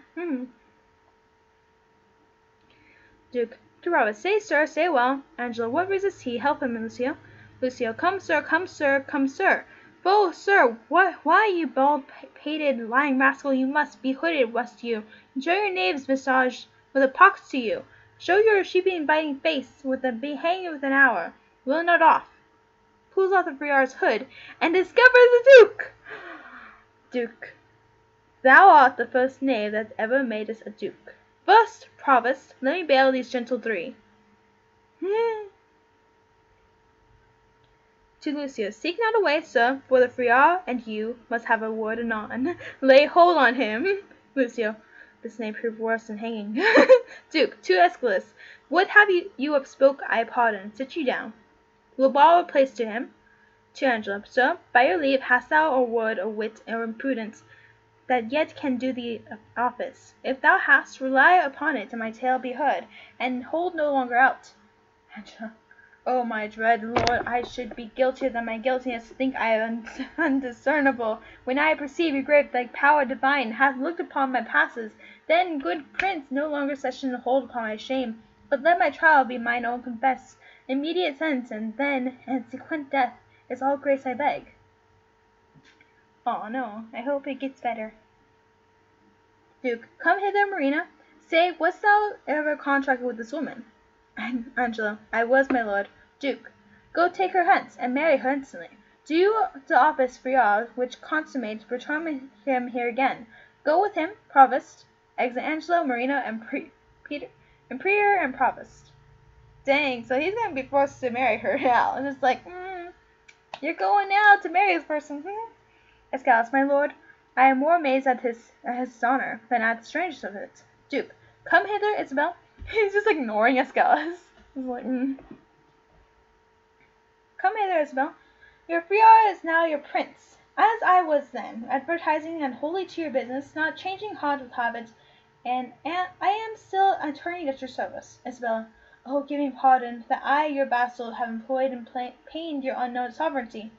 Duke: you are pardoned, Isabel.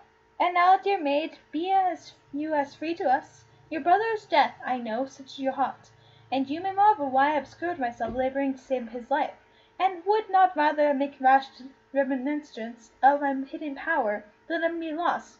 O most kind maid, than let him be lost.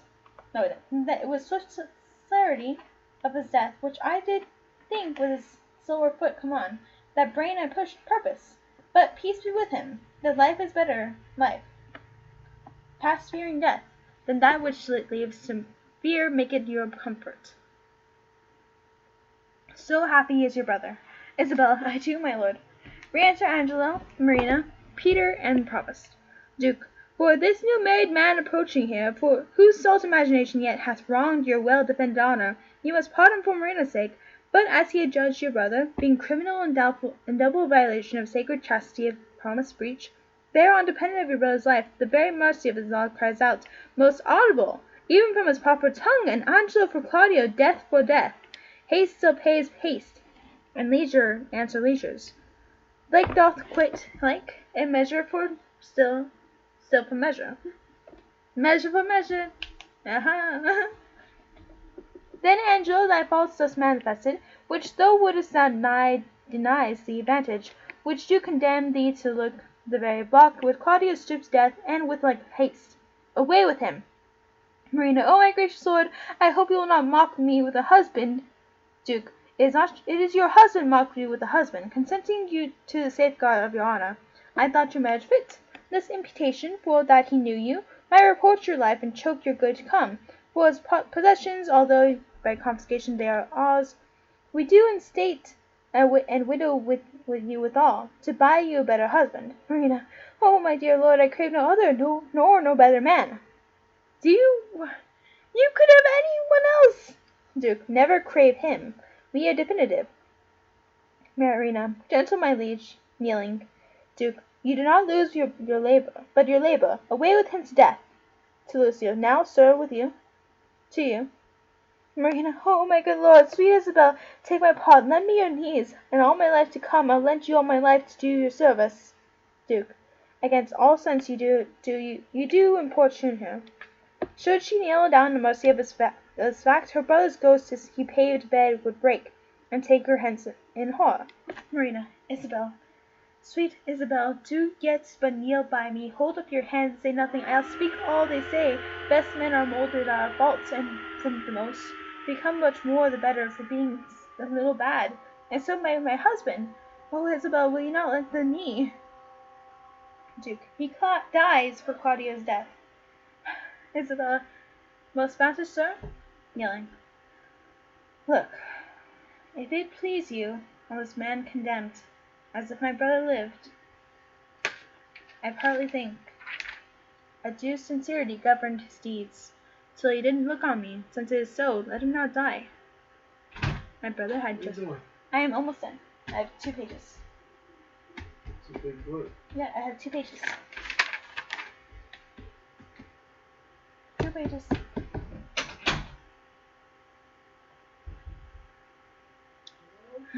Still he did not die. My brother had but justice, in that he did the thing for which he died. For Angelo, his attack did not overtake his bad intent, and must be buried but as an intent that perished by the way. Thoughts are no subjects, intents but merely thoughts. Marina. Merely, my lord. Duke. Your suit's unprofitable. Stand up, I say. I have bethought me of another fault. Provost, how came it Claudio was beheaded at an unusual hour? Provost. It was commanded so. Duke. Had you a special warrant for the deed? Provost. No, my good lord. It was by a private message. Duke. For which I do discharge of you of your office. Give up your keys. Provost. Pardon me, noble lord. I thought it was a fault, but knew not. Yet it did repent me after more advice, what testimony whereof one in the prison, that should be by private order, else have died, I have preserved alive. Duke. What's he? Provost. His name is Barnine. Duke. I would thou hadst done so by Claudio. Go fetch him hither. Let me look upon him. Exit Provost. Escalus. I am sorry. One so learned and so wise as you, Lord Angelo, have still appeared, should slip so grossly, both in the heat of blood and lack of tempered judgment afterward. Angelo. I am sorry that such sorrow I procure, and so deep sticks in the pain of the heart, that I crave death more willingly than mercy. 'Tis my deserving, and I do entreat it. You don't really deserve death either. Re-enter Provost with Barnine, Claudio, muffled, and Juliet. Duke. Which is that Barnine? Provost. This, my lord. Duke. There was a friar that told me of this man. Sirrah, thou art said to have stubborn soul, that apprehends no further than this world, and squares thy life accordingly. Thou art condemned. But for these earthly faults, I quit them all, and pray thee take this mercy to provide for better times to come. Friar, advise him. I leave him into your hands. What mirthful fellow is that? Provost. This is another prisoner I saved, who should have died when Claudio lost his head, and like almost to Claudio himself. Unmuffles Claudio. Duke. To Isabella. If he be like your brother for his sake, is he pardoned? And for your love's sake, give me your hand, and say you will be mine. What? He is my brother too, but fitter for that. By this Lord Angelo perceive his state. Methinks I see a quickening in his eye. Well, Angelo, your evil quits you well, for look that you love your wife, her worth yours. I find him an apparition in myself, and yet he is one in place I cannot pardon. To Lucio. You, sirrah, that you knew me for a fool, a coward, one of all luxury, and a donkey, a madman, wherein I have deserved you so, that you extol me thus. Lucio. Faith, my lord, I spoke it but according to the trick. If you will hang me for it, you may, but I rather would please you. I might be whipped.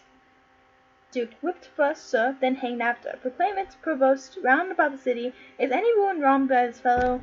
As I have heard him swear himself as one, whom he begot with child, let him appear. Let her appear, and he shall marry her. The nuptials finished, let him be whipped and hanged. Lucio. I beseech your highness, do not marry me to Your highness said even now I made you a duke. Good my lord, do not be compensating to making me a cuckold. Duke. Upon mine honour, thou shalt marry her. Thy slanders I forget, then therewithal remit thy other forfeits. Taken to prison, and see to our pleasure herein executed. Lucio. Marrying a punk, my lord, is pressing to death, whipping and hanging.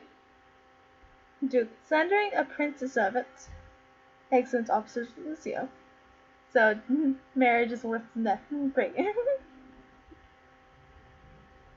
Excellent officers, Lucio. She, Claudio, that wronged you, looked you restore joy to Marina. Love her, Angelo. I have confessed her, and now know her virtue. Thanks, good friend Escalus, for thy much goodness. Because more behind there is more gratitude than promised will I care and secrecy.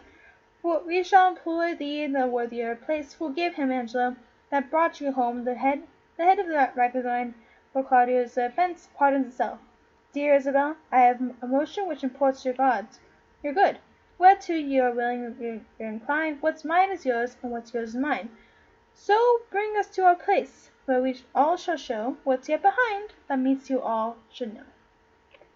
And we're done. Wowie! That was wrong. But not too as long as the other ones have been so far, so that's good. But yeah. I apologize, you came here at like the last, you really just came here at the last scene, so, I mean, if you'd like, you can go back and reread with me all things at a later time, whenever you have time, of course, whenever you're not feeling sick, or hurting, But yeah, I gotta go, because I got things to do today. I was not expecting to finish today, but I'm glad we did finish it. So, I hope y'all have a good day, good night, good weekend, or week that's come. And I will see y'all on Wednesday, I believe, because I need to read another play. It'll be A Winter's Tale. So, love y'all. Be safe. Bye.